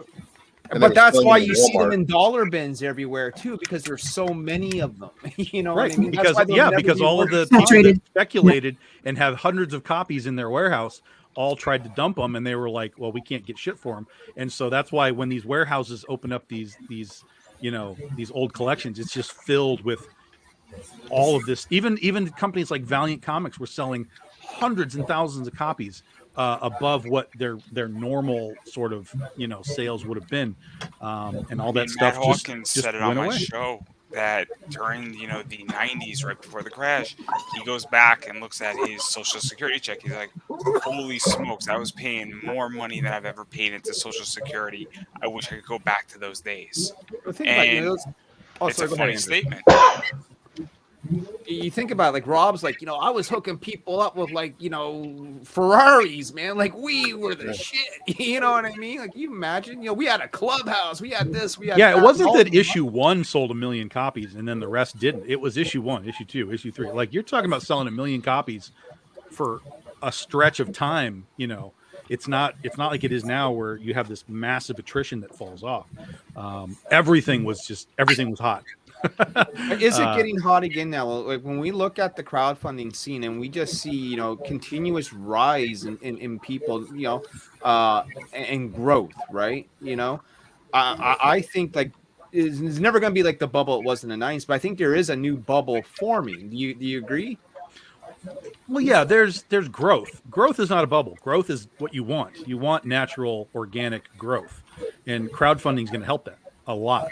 It makes things far more accessible for basically everybody to do it. It's got its own sort of bumps to it, because there's no oversight. So you could pledge to somebody's campaign and they may never ship you the book. That's a problem, obviously. But for the most part, I would say probably 90% of crowdfunded books are eventually at least fulfilled and people get their books and at that point people that are struggling drop out, and new people replace those guys that dropped out. But the people that figure it out and like Brian Polito, for example, the people that have figured it out, they are creating growth even just for themselves, not even for the entire Kickstarter world, crowdfunding world, but you can grow your own audience within a platform that isn't even your own. It's not like they're going to coffincomics.com to get their books. I mean, they do. There's other stuff, but the crowdfunding comes out and everybody screams into the crowdfunding. You know, he went from about 800 backers when he first started to now over 3,000 backers, and that's like, I don't know, 4 or 5 years, whatever it is. So he's figured it out, and people that figure it out will be able to really build something. And that's sort of the new growth for the And I think comic it's book building industry. something and building it consistently, right? Because that's Correct. where you have to get it to. If you can be consistent in that growth, Right. there's your Exactly. success. I'm fulfilling he's right had- now. There's all the Geminis there. You know what I mean? Like Shawnee, I think there's a package that's going out to you. I'm pretty sure. You know. There's some. What do you guys think about the whole idea of like the Patreon thing? You know, because I saw like Cullen Bunn's got a pretty prolific Patreon at this point, where he's got a lot of material. Some of it's unreleased stuff and pitches and things that he's done. Any of you do that sort of thing, or? I have a very limited Patreon. I'm trying to kind of build it and grow it and get it going more, but it's difficult. It's difficult, at least for Patreon's a me, hard because grind. again, I do fucking everything. Here's the I thing mean- with Patreon. You got to be an artist, honestly, to really capitalize on that, like drawing people's sketches and doing things. As a writer, yeah, we can offer some behind the scenes stuff. Here's some of our script notes. Here's, you know, some prelim drawings we got in. But I think Patreon model benefits an artist more than just simply a writer or creator, you know? Well, but it depends on what you're putting there. Like for example, Patreon is similar to like Substack and some of these other places where if you're putting content there, like comic books, like here's like web comics, basically. Yeah. There are people that do web comics on Patreon. So, you know, the Patreon subscribers get, you know, a page every couple of days or whatever it is. So it really depends on what you want to do. Like for us on Patreon, we're about to get back to our Blue Jay thing because Carlos Reno, who's our Oz artist, had to take time off to do Oz. But he's going to come back and start doing exclusive content for Patreon for us. And Blue Jay, I mean, Blue Jay has appeared on 2 covers, one camp crossover thing, ridiculous nonsense story, and she's had her story in Patreon. And I have people like every time I remember when we talked about, I was like, well, what figure do you want next? I had people like, dude, you got to do a Blue Jay figure. I'm like, no one knows who that is. Like, you guys barely know who that is, but people are excited about the character. And she only exists in this tiny, tiny little format within all of even Big Dog Inc. So you can create a lot of stuff within those types of places, but the consistency is the key. And that's what's always hard, I think, for all of us is consistency. Maybe the next trend, you'll get a bunch of indie creators going on to OnlyFans. It's like, come check me out. Hey, it's coming. I'll be drawing in my underwear. Well, here's the funny thing about OnlyFans. OnlyFans is just Patreon. It's the exact same thing. The only difference is that OnlyFans allows porn and Patreon doesn't. So they're the exact same thing. Their purposes are the same. There you go, Andrew. You're all set up. Hey, I do have an OnlyFans. I'm just saying, it's not for what everybody thinks. I promise. They like them hairy legs, huh? Exactly. I'm fulfilling that need. I am being the good guy here. He's a giver. You're welcome, everybody. You're welcome. Trying to see. I'm not going to raise too much hell about the Bitcoin right now. I'm going to be good. Did I get rid? There it is. We got this. Let's So there's talk Blue Jay. Bitcoin. For those that don't know, this is Blue Jay. This was art done by Carlos Reno, who's doing the online stuff. But Brian is doing a lot of art for something else, Blue Jay related, that we're hoping to kind of get going by this summertime, which is why I don't unshackle him from the table. A lot of work to do. There's always Blue Jay on deck. As soon as I'm done with the cover, it's like, oh, time to start on the next Blue Jay. Let's do this. It must be good though to be that busy though and like have continuous work though, man. No, I'm actually really glad that Tom gave me the project. You know, I'm trying to do it as good of a job as I can with it, and it's always nice that no matter what, you know, when I'm done with the cover, I have something else to go right into. Very cool. That cover. I like that cover a lot. That's awesome. That Oh, cover dude, would look listen, amazing You framed guys on my have living room wall. no clue. You have no clue how great this is. Like, it's so fucking great. I don't even know what I'm doing yet with this stuff, but I have so much freaking art, and I have this sort of loose plan in my head that I have to really start to coalesce here quickly. So I have a question for Tom. Okay. About art. So you have all this amazing art, and then you sort of, and correct me if I'm wrong, I mean, I think you have an idea where the story's going, but do you feel like Sure. you have to like kick up your writing to the next level just to meet that art? Because what I've seen looks fucking awesome. And Yeah, I mean, for me, it's always a concern whether I mean, I still feel like I'm just a hack. I mean, I'm writing stuff and I'm like, dude, I think I suck. You know, I don't know if this is really great. I don't know if this is like, maybe I suck, right? But then I go and I buy a Marvel comic and I'm like, no, I don't suck. I may not be great. Like I may not be Alan Moore or any of these guys, but I don't suck. And so that's sort of, it gives me a little bit of that, you know, like confidence boost. Like, look, I could have written that. I feel like I'm in a good place. But yeah, I mean, for me, the art has always been huge. I've always been of the assumption that the art is what is going to sell anything that I do. That's why I always give mad props and credit to all the artists that I work with all the time, because Dave Nakayama is going to sell Critter way better than I can. All I can do is tell you about it, but I can point at this or show them a cover and people be like, yo, that's pretty cool. I'm like, yeah, right. Right. So, you know, for me, it's like, I definitely try and up my game, doing things differently. Like when I did Goth Day was such a completely different writing style for me. But it was really fun to do, and it was a challenge. And now that I'm coming back into issue 2, I'm kind of having to reset my brain to like do it again. And it's really hard. Like it's really freaking hard. But as I start to write the pages, it's really freaking fun too. So I would, for those that are writers, I really would suggest like push yourself out of your boundaries. Like if you're writing whatever superheroes, take a right turn and move into something else that you like. I mean, obviously you got to be something you like. Westerns, horror, science fiction, whatever. Take a right turn and try something else, not just genre-wise, but from a storytelling standpoint wise.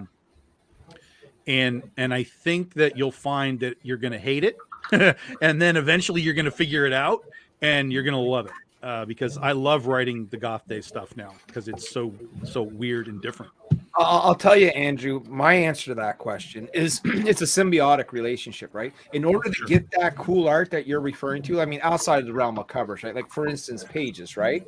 Yeah. An artist has to be able to take my words and make this visually stunning. So that's a team effort. Without my words, they don't have the work to go off of to make these drawings, right? So as far as I'm concerned, you know, if the art is good and they're making it look good, then I must be doing something right because they're getting the vision and they're getting it down on paper, you know. And beautiful crossover. Speaking of crossover, Because, cover I with mean- Mighty Might. I mean, when we So were cool. doing Ninja Bimbos, it first started out as just this total schlocky B-movie thing. We were just going to do it as a joke, really. And then we started getting some of the art back from the first few pages.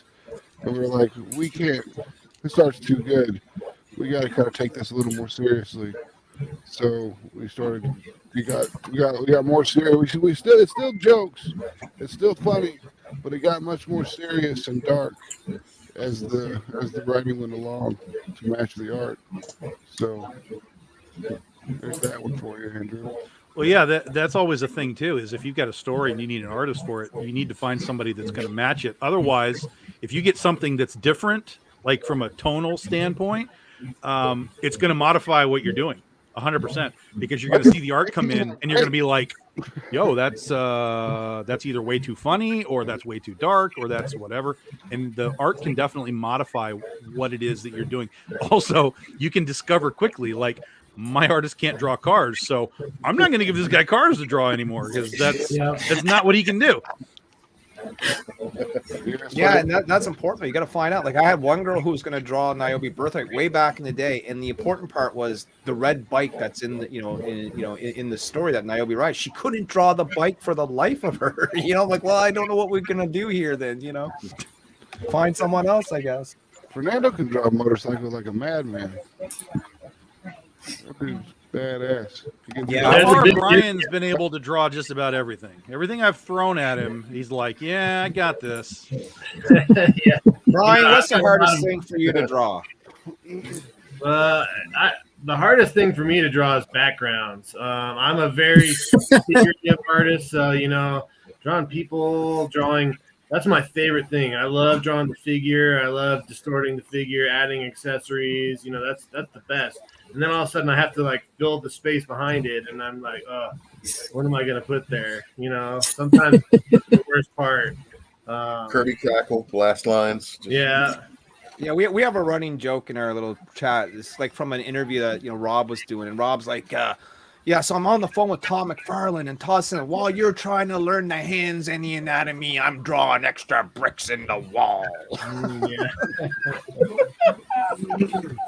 Every artist has different things that they like drawing and they don't like drawing. Everybody has their own little thing, and some people. Like Jesse Witchman, for example, you can tell he absolutely loves the background, and he just puts all kinds of little things in there. And then there's, I'm always jealous of the artists who get to just put that figure there, and there's just a blank background. I see that all the time. I'm like, how did they get away with that? And then I don't have any of that ever. I talked to one guy who hated drawing horses. He didn't like to do animals, right? Alexia's like that. She really hates hard drawing to draw. horses. Apparently, horses are supposed to be really hard to draw. Now, Well, Michael the thing that's weird about a horse, for example, is the elongated face. When you have that foreshortening, it makes it much more difficult drawing those long objects coming at you. Not everybody can draw the horse to the side every single time and have it be, appeasing to the eye. That's probably one of the biggest complications of horses and things like that. Yeah, Monty Michael Moore does covers for Coffin Comics, but he also does a lot of Western art. His horses are amazing. No, he's very good with the Southwest art. He's got that whole other thing on the side of comics, and he's rocking that for sure. He's a real artist. He just slums with the comics. If you hate drawing horses, I wouldn't want to be I guess you wouldn't want to draw Red Sonja or Conan or something. You know what I mean? Right. That's right. To me, any figure, any animal, any person, anything that has an actual figure that you can move and distort is enjoyable to draw. It's a lot of fun. A lot of the times, like you mentioned with motorcycles, once you get into that mechanical stuff, it gets very placed.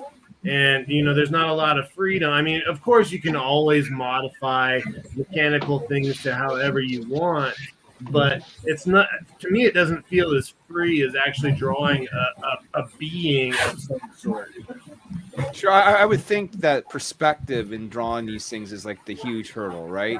Trying to get that all looking right, especially when it comes to backgrounds. You got like a 3 or 4 point perspective, scene going on. So in comics, perspective is probably the hardest part. There's so many people who can draw well, but when you have to actually fit things and make things look real and actually have things fading out the way they should properly go, perspective is one of the hardest parts. I like when they do posing and you can tell that it feels like there's weight to the character. It's not like they're paper doll just stuck on the page in a position. It's like it feels like they're inside of it.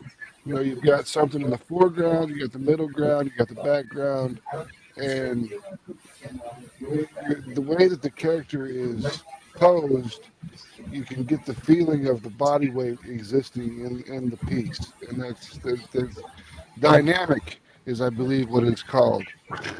Yeah, but even in the context of like a blank background, you can still pose a character and have it feel solid, like the way the feet are positioned to show that they're really standing versus like tilted and floating and stuff. There's definitely I know exactly what you're talking about. There's definitely a sense of form, like real form, when you do it really right. 100%. I think it's easier to do when you're interacting with a background, like if they're leaning on something or whatever. You can make it happen even easier. But the less you have around the character, the harder it is. And if you can pull it off, then even better.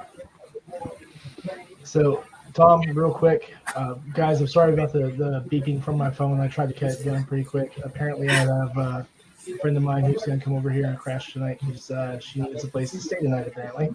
So, got one of those domestic arguments. We have to leave her home, right? But just want to say thanks for having me on, guys. Definitely out Ninja Bimbos. That's a damn fine book. Definitely check out Ninja Bimbos. And someone make sure you swat Andrew for me across the back of his knuckles and ask him where the Bitcoin is. Rob, Leonard, it's really good to meet you guys. Brian, it's good to see you again. Yeah, you Sean, too. it's good to meet you. Before you go, Sam, you are doing 47 Furious Tales Volume 3 right now on Kickstarter. Just say a couple words about that, Sam. It's a story of the 47 Ronin told through anthropomorphic animal characters. Art by the amazing and very talented and skilled Alexei Veldhausen. And all of our tiers include shipping within the United States and territories. Book 3 should be done here in about 2 weeks, and we'll be shipping our rewards in April. And if you happen to have missed the Reign of Ages campaign, we do have some of those books available as add-ons and in a couple of the tiers on the campaign. Yep, head to Kickstarter. It's right there, 47 Furious Tales. Just type it in. It'll pop right up, and you can check it out. And this will be my 16th successful Kickstarter since 2017. So I've been really working to try and get some books out, and we'll have 4 more if we can this year if we can keep up with Max. You can try.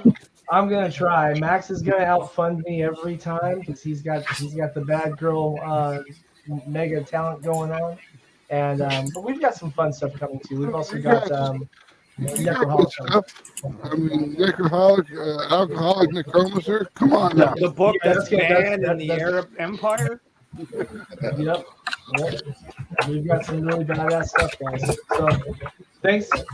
I'm gonna go get this and put out pillow and blanket in my daughter's room, I guess, since she's not here tonight. So There you go. All right, I'll dude. Good catch to see y'all you. We'll see you. So that does leave an opening spot. I know there's 2 people that have this link, so it's now a battle for whoever wants that spot. Anytime you want in, guys, the spot is open. You have the link. Thunderdome to enter. Yeah, that's right. No, only one is entering. Jersey. Oh, well, good. Only one is entering. Jersey. It's a grudge match. Who wants it more? Oh my gosh. Tom has the last right to veto. Yeah, whoever's there. It's I have no power over that. It's Oh, I whoever- can fill the spot. Whoever clicks it first will get there. Yeah. What do you guys think of the blank sketch variant covers? Love them. Listen, They're brother, really I got to tell you Good something. collector. I got a short box that is full of sketch blanks that have drawings on it, and I got another one that needs drawings on it. I am an archaholic, right? I used to go to cons before I had my comic book, and I would bring my Nerd. yeah, right. I would bring my crappy drawings to these artists. I go up to like a Brian Peterson and say, "Hey, this is my character Niobe, poorly drawn by me. Can you actually draw her to make her look cool?" And like it was like discovering this place called Artist Alley, like blew my mind, you know. And so now, like, I got tons of original art, and I love selling them. And I love it when people bring them to cons, take a photo of the drawings they got. It's just, they're the coolest things ever, I think. I love blanks. I have a bunch of them, and I've sold blanks to people because sometimes there's companies or really cool blanks that people want. Like, I want to do a commission on this. A great example is the WWE cover blank covers, where I have like 10 of them, and I've sold about 7 of them for $40 a piece. And I bought them for $5. And then also I have commissioned stuff that I didn't get graded, and I'm not interested in the grade. I just want to preserve it. And I just want something done in my favorite cover style. There's a particular book I love by Zenoscope called Firefighter Sexy Samantha by Elias Chazus. And I commissioned him to do a cover, and I'm planning to do another 4. And it's almost going to look like a set, and I want to shadow box them. And so that's why I love blanks, because it's going to look dope. Well, it's also Elias. It's Yeah, it's amazing. Yeah. Yeah, sketch covers are cool. It took us a while to do them, but it was kind of new back at the time, and I was kind of like, I don't know why do any people care about this? And then it became a thing, and then we had NEI approved paper.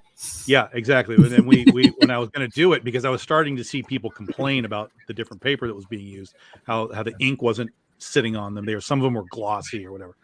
And so I had NEI Rufino at my house, and I was like, NEI, we're going to do scratch covers, and I need you to pick our paper, because if you're happy with it, everyone will be happy with it. So she had all the samples, and she took out her Copics and she monkeyed around with them, and she was like, this is the one. And so we've used that ever since. And so we have NEI approved paper. So you know what's crazy is I've done a lot of sketch covers, and out of all of the companies that I've done a sketch cover on, the worst paper quality, which is very surprising, comes from Dynamite Comics. It's so waxy. You cannot apply ink. You cannot apply marker. It smears. Literally, their paper only accepts pencil, and anything else you try, it doesn't matter if it's completely dry. You can wipe your hand across it, and all of a sudden you just have a mess. Oh man, That's just frustrating. Yeah, you can't draw on wax paper. That's basically what it is. James McCord, he's a fellow writer. We worked on the Six Emperors together, and we hit quite a few cons. We actually met with a group that was going to conventions and whatnot, and he always cracked me up because he would have like specific things in mind.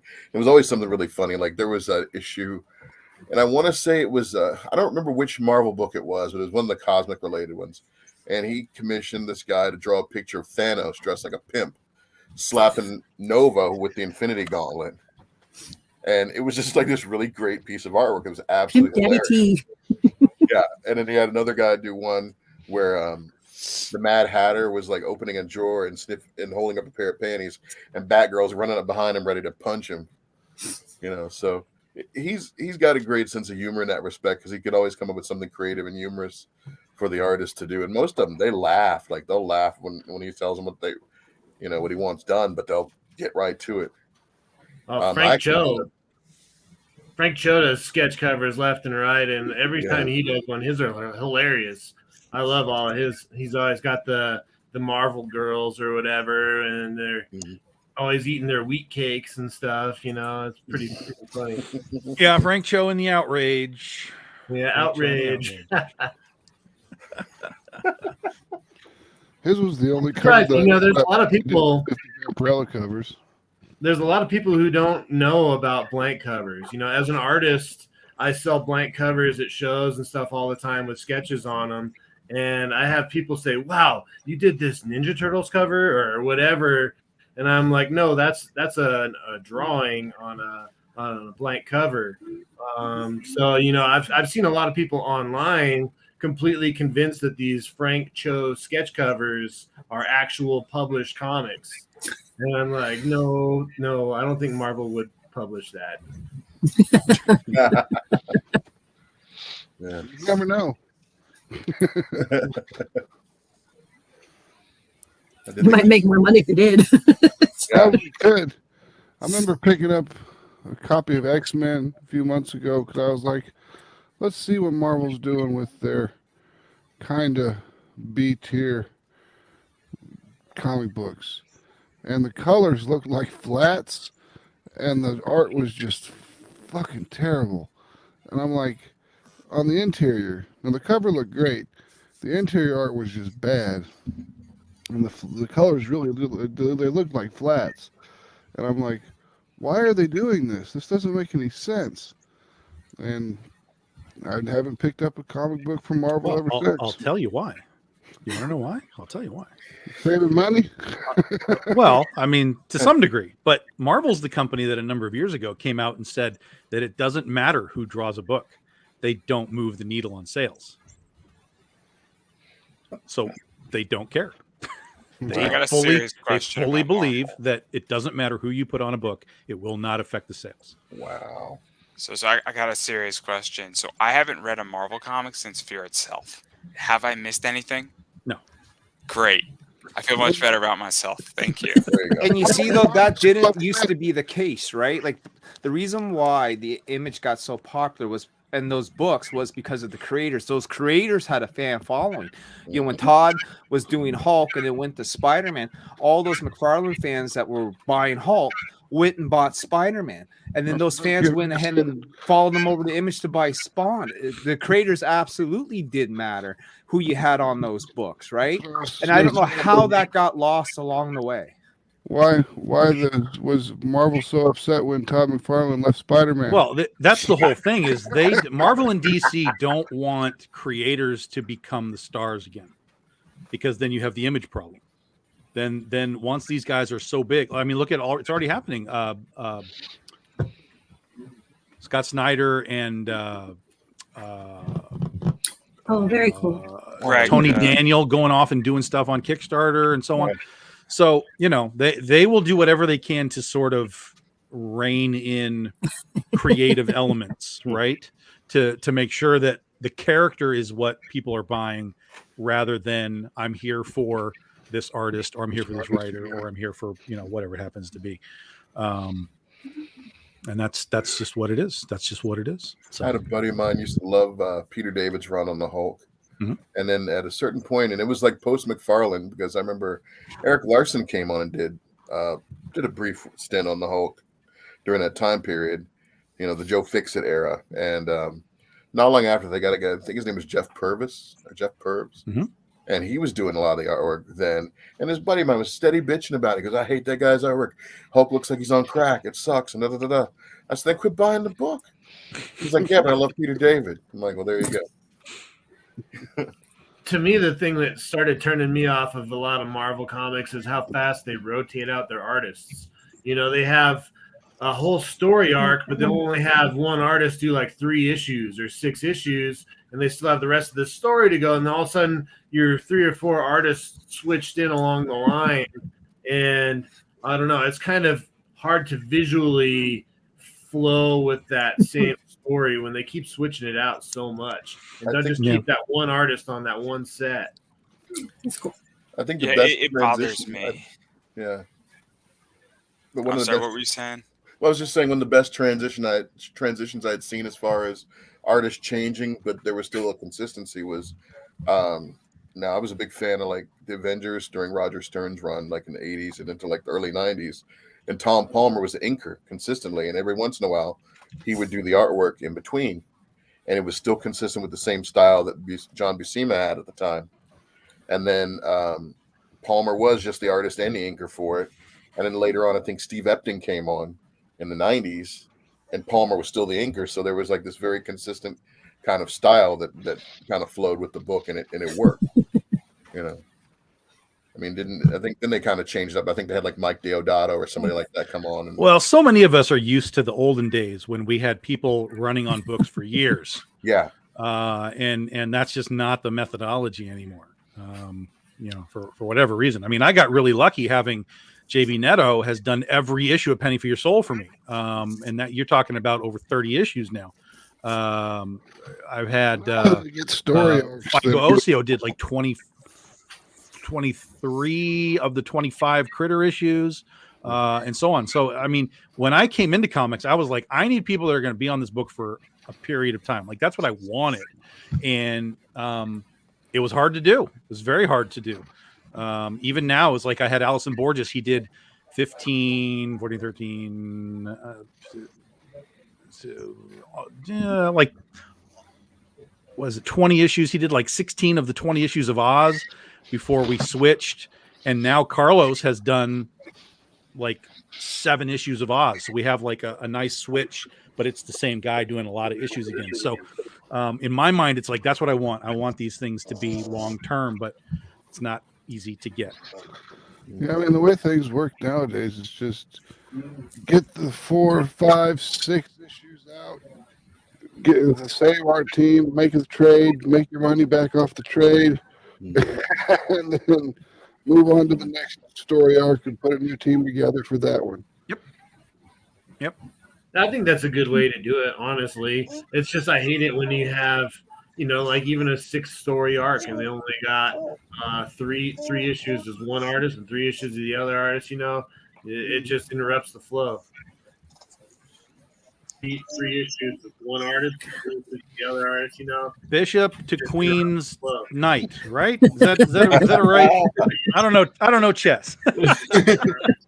Bishop to Queen's Rook, Knight, something right? Or another. Is that right? Bishop to E7.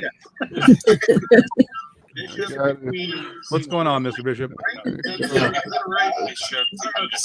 I think you got your speaker on. You need to kill your speaker. Oh, yeah. Yeah. What's going on, Mr. Bishop? There we go. Sorry. There it is. Now we're good. Now we're good. And no, just getting home from work, cleaning up freaking Batman. Oh yeah. Did you have a big crowd? I mean, we had one sold out, and we had to open up another theater for it as well. But I think it's gonna die off in 2 weeks. I don't think it's not gonna hang around like Uncharted or freaking Spider-Man. Well, it's a 3-hour movie, so it's a tough like I want to go back and see it 8 times. Like that's a day of your life if you see it 8 times. If Tom Holland was Batman, everybody would see it 6 times. Of course. I'm sure it'd be 2.5 hours too. Yeah. Listen, Michael Keaton as Batman would have figured out this movie in 90 minutes. Like it just would have been. We're in, we're out, we're done. Well, we're getting Michael Keaton Batman for the Flash, so there is that to look forward to. Yeah. And we're getting him for Batgirl too. What have you guys heard about this garbage of Tom Cruise as Iron Man? Have you guys heard about that yet? I mean, it's a rumor. It's a thing that's happening. I mean, not that that's happening, but the rumor is happening. The rumor is Doctor Strange has the Illuminati as the big bad guys. For those that don't know, the Illuminati are what is it? It's Iron Man, Black Bolt, Mr. Fantastic, Professor X. Yeah, they're this sort of cosmic unity of these people that sort of have control over elements of the Marvel universe. And so the theory is that when you see in the trailer when Doctor Strange walks into that room and there's those dudes sitting in the chair, that's the Illuminati. And part of it's kind of already come true. Yeah. I don't know how much spoiler we should drop here, but part of it's literally come true. Now, whether it's actually the Illuminati or not, I don't know, but there's a portion of that is actually legitimately true. So, because I guess it's supposed to be a nod back to the 90s before like the big MCU trend that there was this talk of Tom Cruise playing the lead in Iron Man film. He was attached to it for a good while, and then like Mission Impossible came in, and he jumped on that cash cow and moved on. Well, and because of the multiverse, this is where all of this stuff is kind of coming into play. So I don't know, man. I don't know. I'm kind of like burned on the multiverse thing, like so burned on it. But Mom already hates it. He hasn't even seen the movie. I want to see it. Like this was the only movie on the slate that I cared about, but then it became more and more and more. Well, the biggest thing is they keep killing off all the characters over and over again, so they can start a new storyline with the same character, but just twist it a little bit. Well, I think the biggest problem is that Marvel wants everything to tie into everything, and so you're not getting just a standalone movie anymore. Everything has to be well, remember when that happened over in Ant-Man? No, I don't care. Just tell me this story, Guys, I want to table this because Gage has to peace out. So, okay. Gage, promote yourself. What's your Kickstarter? Where can people find it? All that fun stuff. My Kickstarter is Godslayers Episode 1. You can find it at Kickstarter and on Facebook. I'm Gage the Wolf on Facebook and on Twitter at Gage the Wolf. There you go. One more Kickstarter to check out. Gage folks. has got some nice covers, man. He's got Greg Bo Watson on the cover. He's got Courtney Rose Dameron on the cover, man. Gage is, he's a guy that's been watching us now for maybe a year or so, and just really gotten interested in making this comic. Gage is a Dungeons and Dragons game master. He's been doing fantasy adventures in his own stories for Gage, 20, 30 years? Since I was 14 and I'm 42, so 28 years. And I've been a go-to game master. I always tell everybody, like, you know how they say always the bridesmaid, never the bride. I'm always the GM, never the player. So, So this man knows. You just know your spot. You know your niche. You fill the niche. Well, and- to and be you're good. fair, it's just they always tell me I'm the best, so that's my spot. I've DM for 24 years, and I can really count as many times as I've been a player character on one hand. I'm right there in that boat. For me, it's half and half. Sometimes I'm the guy's got to do it. Sometimes I get lucky and I get to play. But I mean, when you game master for that long, if people know role playing at all, I mean, it takes a lot of imagination, a lot of creativity, a lot of impulse on the fly storytelling. You know what I mean? There's nothing worse than when they ask for an NPC's name, man. Right? You gotta snap them up with that right away. So, I mean, all engage and check out Godslayers because this man, he's got the experience of storytelling, and it's gonna be a good fantasy romp, man. Check it out. Thank you guys very much for having me on. I'm gonna bail. I gotta work early. So, all right, brother. All right, man. Take it easy. Have a good one, guys. You too. Yeah, I can come up with lore on the spot, like real intricate lore, real intricate political intrigue, no problem. Fucking NPC's name. I feel so out of the loop. I've never played D&D. I'm like a terrible, terrible nerd anime comic guy, and I'm just gonna leave now in shame. No, I've never done D&D either. I'm right with you. I feel so out of place. Like it's terrible. Oh, I've watched people play it, but I just can't join. I can't join in. And I'm like, no, you guys do your thing. I mean, I bought a D&D book from somebody because they're a friend, and the art looks great in it. And I'm waiting on it's in a boat in China still, and I'm gonna try to play, but I don't know what's gonna happen. It's gonna be super interesting. So, to me, and if you would like to give me advice, I am absolutely open, and I will take it with grace. Don't Honestly, hit the game. Does that include Taylor Swift or without Taylor Swift? Oh, that was some gangster shit long before her pop ass jumped on it. I don't play D&D, but I always felt like whoever is like narrating the game really controls everything, and they're really like in complete control of whatever happens to you. What happens if they don't treat you fairly or whatever? How do you keep the game fair? It's somebody's telling stories, and all of a sudden you're It's like, all okay. about the dice, Brian. The dice are what rules the game. There you go. The DM's job is to give you complications. It's your job to figure out how to overcome those complications, and the dice are there to determine if you overcome those complications in something that could have a percentage chance of failure. I think Pony Niobe. So I think me and Brian are going to start a D&D game. That's the solution. There you go. Tom, you want in? No. No. I've still got a backpack full of like old TSR Marvel Phase Rip gaming stuff. That's how far back I go with it. So I played Magic for a few years. I think Magic's pretty fun, but now they just keep adding rules and more rules and more rules. Now all of a sudden there's 10,000 abilities that you can use in a Magic game now. It's just kind of crazy. Yeah, I stopped playing Magic around Ravnica. I got an Angel deck. I had a Sliver deck. I had, a few cool things, back in the day. Oh my god, I love slivers. I love them. Those things are so cheap. I love goblins too. Goblins are sick. Goblins are fun. 5 turns. 5 turns in a goblin deck. If it's effective, is all it takes. They're so when cheap. I ran my own comic shop, that was really the height of like Magic and like Pokemon came out, and all of the card games really were popping right at that time. So we had a good time doing all that stuff. There was only one game that I really liked, well, 2 really, that I latched onto that I was legitimately good at.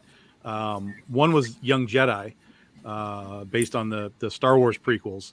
No one could beat me at that, except for the guy who I built a deck for, and he beat me with the deck that I built for him. So I still kind of say I didn't lose.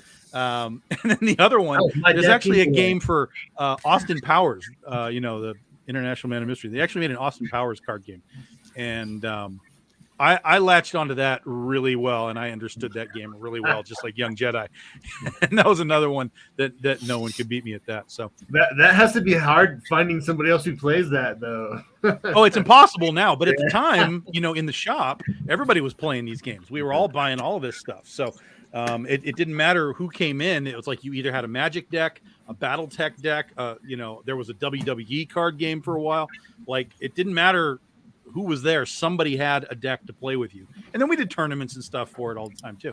So Spellfire and Jihad and Illuminati.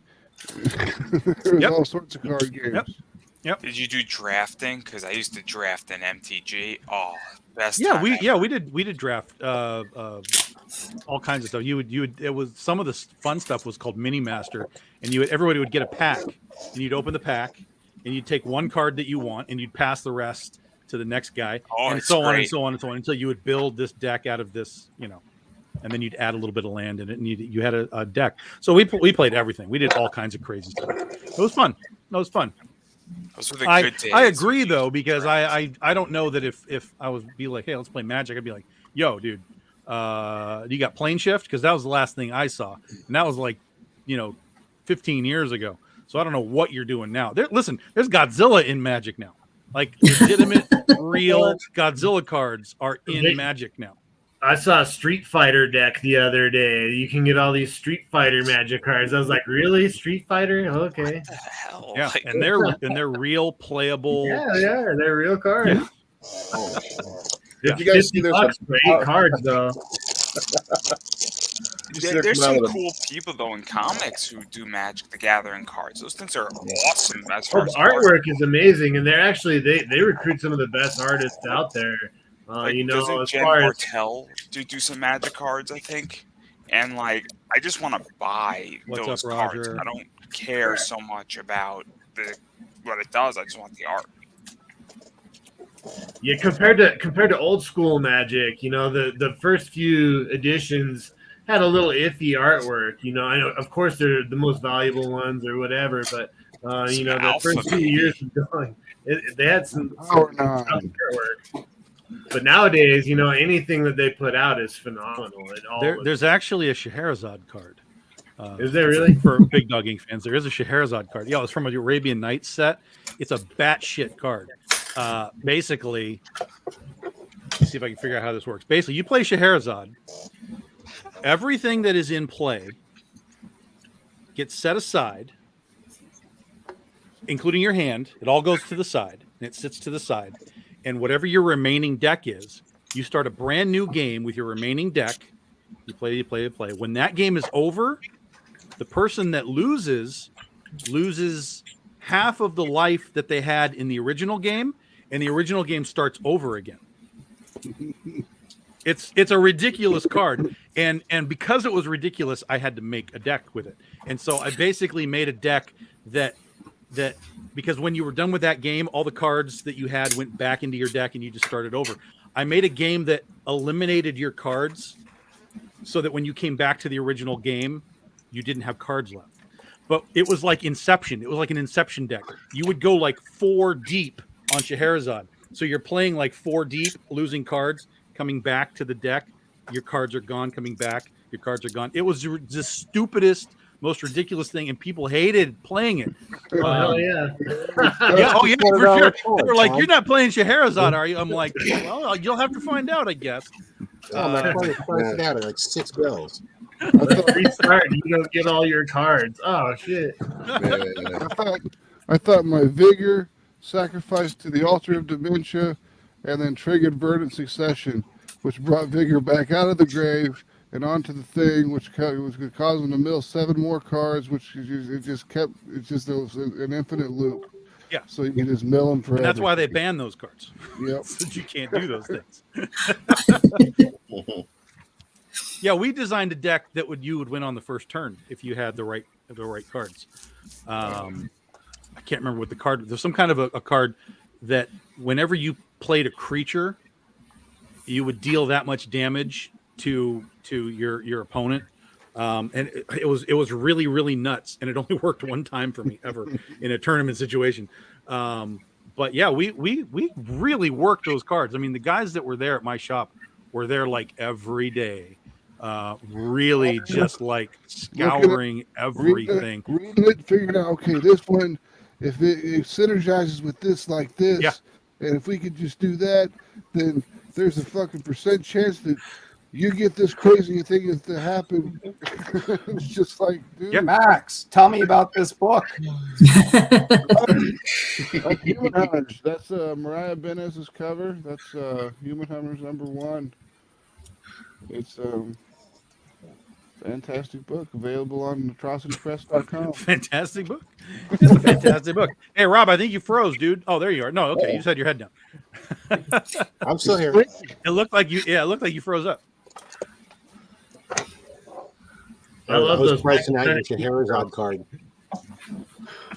You ever want to derail a superhero role playing game? Let one of the player characters have time travel as an ability. Forget about it. I feel like I have to show off my collection now since Larry showed off his. Oh, dude, you haven't seen part of it yet. I'm enjoying Larry's preview here, and because I got 11 all the sketch art is cool. right I'm recognizing some of the covers. I have some of those in there. I'm like, hey, that looks familiar. But I got 11 long boxes right there that's holding up that TV. I got a box in there. I feel like you're doing that wrong. In there. There's a box of Lady Death that's just right over there. Like your comic boxes should not be holding up anything. It's my TV stand. And they hold all the Funkos, and they're fine. I just want to join the club, guys. That's really what I am. But I got a lot of cool stuff. I got a lot of keys. I got a lot of J. Scott Campbell variants. I collect a lot of Milo Manera. Got a lot of Bad Girl stuff from the 90s. I'm big into Red Sonja, Lady Death. I was a huge X-Men fan growing up. Amazing Spider-Man was probably the first real comic I got into, outside like Archie's and Richie Riches and stuff. But Art Adams was the guy who drew me in with X-Men Annual 10. And it was from there, Good old art. Good old art. Well, Yeah, guys, we've been X-Men annuals, and they were like some of the best art ever. He And I puts think in Art so Adams much really paved the detail. way for that next generation of artists that came up in the 90s. Oh, absolutely, 100%, 100%. Told you that book is fantastic. Yeah, no, man, that was your money shot right there. That panel right there. I'm like, boom, show that around. You know what I mean? We're thinking about doing a one shot where we pick up where she comes out of the water from her perspective after we finish this story arc.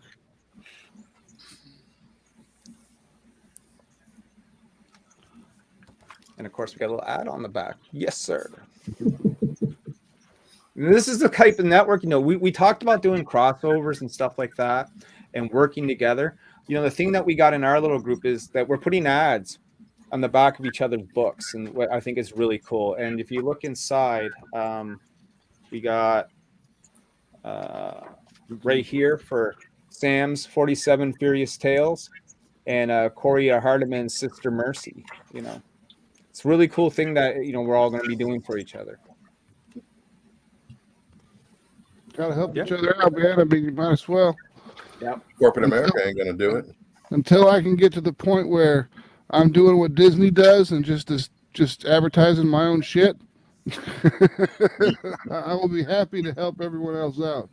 Yeah, and we've also used each other's digital books as rewards for each other's campaigns as stretch goals and stuff like that. So if you back Niobe, you got Mary Machine Gun Reloaded. You got 47 Furious Tales Volume 1 and vice versa. Yep. Yeah, it's it's the Wild West, comics right now, and you got to take advantage of whatever it is you feel like you want to take advantage of. There's no wrong answers, so just do what you think is going to work for your brand, for your company, for your book, whatever. Have fun with it. That's the key is like have fun with it. Figure out how to enjoy what's going on. Figure out how to bring stuff to your fan base that will make it a little more fun. you know, and get weird. I mean, like I'm doing a freaking shark book. I mean, that's freaking weird, man. Do whatever you feel like you want to do. I've got ninja strippers killing zombies. Yeah, but that's just an 80s thing, man. That's just like we did that in the 80s. It's a very 80s B movie thing. But still, bringing it back, it's. But that's what everybody wants to read, right? Like, I want to read a comic, and all I want to do is I just want to chill out with it. I'm not looking to read something serious anymore. Yeah, I want to chill out, you know, maybe smoke a bowl and enjoy it, right? Like, at least I'm honest, you know? Right. You're not looking for the next, like, you know, samurai epic. You want, like, you know, crack whores in space or something. Yeah, exactly. Max's next book. That's Max's next book. Yeah. Hey, I'll be backer number 1 for that shit. So let's not pretend here. Oh my god! I was one year I bought an indie comic.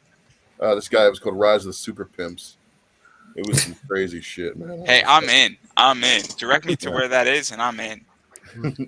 I'm an easy date, guys. Yeah. I'm an easy sell too. What'd you say? Do you want to go see Batman? I'll meet you in the middle. If you pick up Corey, I'll drive.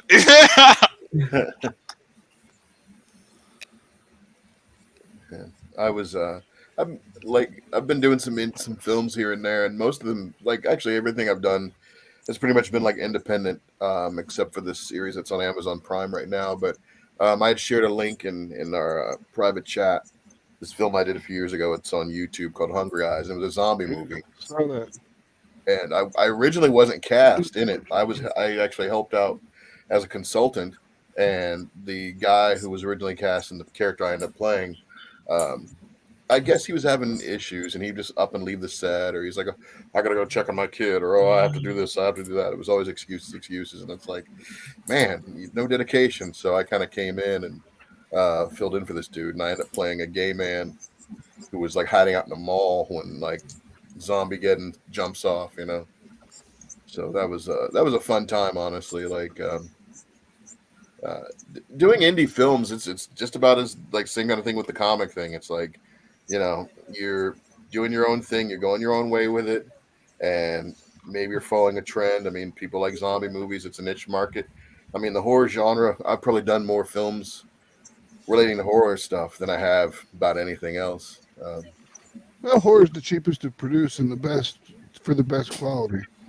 Yeah, it's true. Yeah, you don't have to have a huge budget to have a good horror film. You know, it can be stupid as hell and still be fun. Oh yeah. Yeah, the 80s proved that. I love it. 80s horror is the best genre. Frankenhooker. Oh, I Curse just of the Werewolf. was fantastic. Yeah. I wonder if I could license that. Which one, Frankenhooker or Curse of the Werewolf? Frankenhooker. I bet you I could license Frankenhooker. Probably. I bet you people would buy that too. If you did Frankenhooker the comic.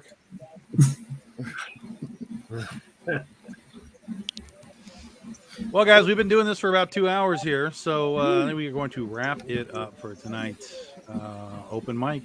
It was a success. 10 people in here. That was something to see. Not quite as chaotic as I expected, which was good. We know how to behave, Tom. Most of the time. Generally speaking. So Max has his book up and running. Go check out Max's book on Kickstarter. Ninja Bimbos versus Zombies from Deep Space. Ninja Bimbos. And Ursa Minor will be launching April 2nd, so we're about a month out from that. Keep your eyes open for that. We're just starting to get the teasers out. Just starting to happen. There will be much more to see soon. Tom, how many days? Huh? How many days are you running it for? Basically 3 weeks as normal. Yeah. 3 weeks is normal. 21. Come on now. 20. I mean, it's never exactly New 21, but per cycle, my friend. Nope. Never doing 4 weeks again. Ever. Ever. Unless you do another toy. No more 4 weeks. Well, I mean, maybe, but I think even in the case of the toy, I think we probably still would have been fine at 3 weeks. We would have just kind of compacted what happened in week 3 into, what happened in week 4 into week 3, because week 3 was the disaster week. It was where we couldn't get any traction because people would come in and leave and come in and leave and come in and leave. So it was just week 3 was just a wash. So if we had just created week 3 as the final week, I think we would have probably been just as fine. It would have created urgency. Exactly right. So yeah, so it'll be 3-ish weeks. In fact, let me see. I can look at the calendar here. April 2nd is the Saturday, so it'll be 1, 2, 3. So it'll be like the 26th. So it'll be like 23 days. Yeah. So the the 2nd to the 26th. The 2nd to the 26th is what we're looking at there. So, and Brian is working on his cover right now for the Lost Girls. That'll be his cover. He's working on that right now. So yeah. We have a colorist. Colorist has started on the book as well. Chuck Obach is on the book. So you're going to see this cover colored up here pretty soon. And we'll start doing art teasers, and the book is done as well. Fabio's finished the book; it's complete. Thank you for sending that piece to me. It's beautiful in a frame. Yeah. That's what happened. Yeah. So yeah, but the book is done, and Chuck's told me he'll have the colors done by the end of April, which is the end of the campaign, which means we'll be able to just turn and burn after the survey period, and get that thing right out to you, and then on to Goth Day, which we're working on now as well. CB's already working on that for May. So lots coming this summer, folks. Hope you're all ready for it. And then I don't know who's doing cons. I'm doing Suncoast Comic Con down in Florida, April 23rd, 24th. And then I think I'm actually going to be at Grand Rapids here, April 11th and 12th. Or no, sorry, that's March. April 8th and 9th. April 8th and 9th in Grand Rapids. I'm going to be hanging out with CBCS. They're going to have me at their booth to chill out at Grand Rapids. So that's cool. My current little mini con schedule. Max, you got any cons you're doing, Leonard? April 22nd through the 24th at Planet Comic Con in Kansas City. And then I think in May, it's either May or it's either the end of May or the beginning of June. There's Free State Con in Lawrence, Kansas that we'll be doing too. Middle of June, Shawnee and I'll be in Vegas. Yep. Doing nothing but shopping. I do believe there's a show coming up in Muncie, and I think it might be the end of this month or next month. But I think they're going to Monroe Comic Con or Monroe County, something like that. And it's the people from All Yeah Comics, they're sponsoring it. So like Dr. Christy Blanche, and she's affiliated with like Source Point Press, and that group. And so I'll probably be there pimping my book. So keep an eye out for that. And then of course you can always see me on Amazon Prime on Canary Currency.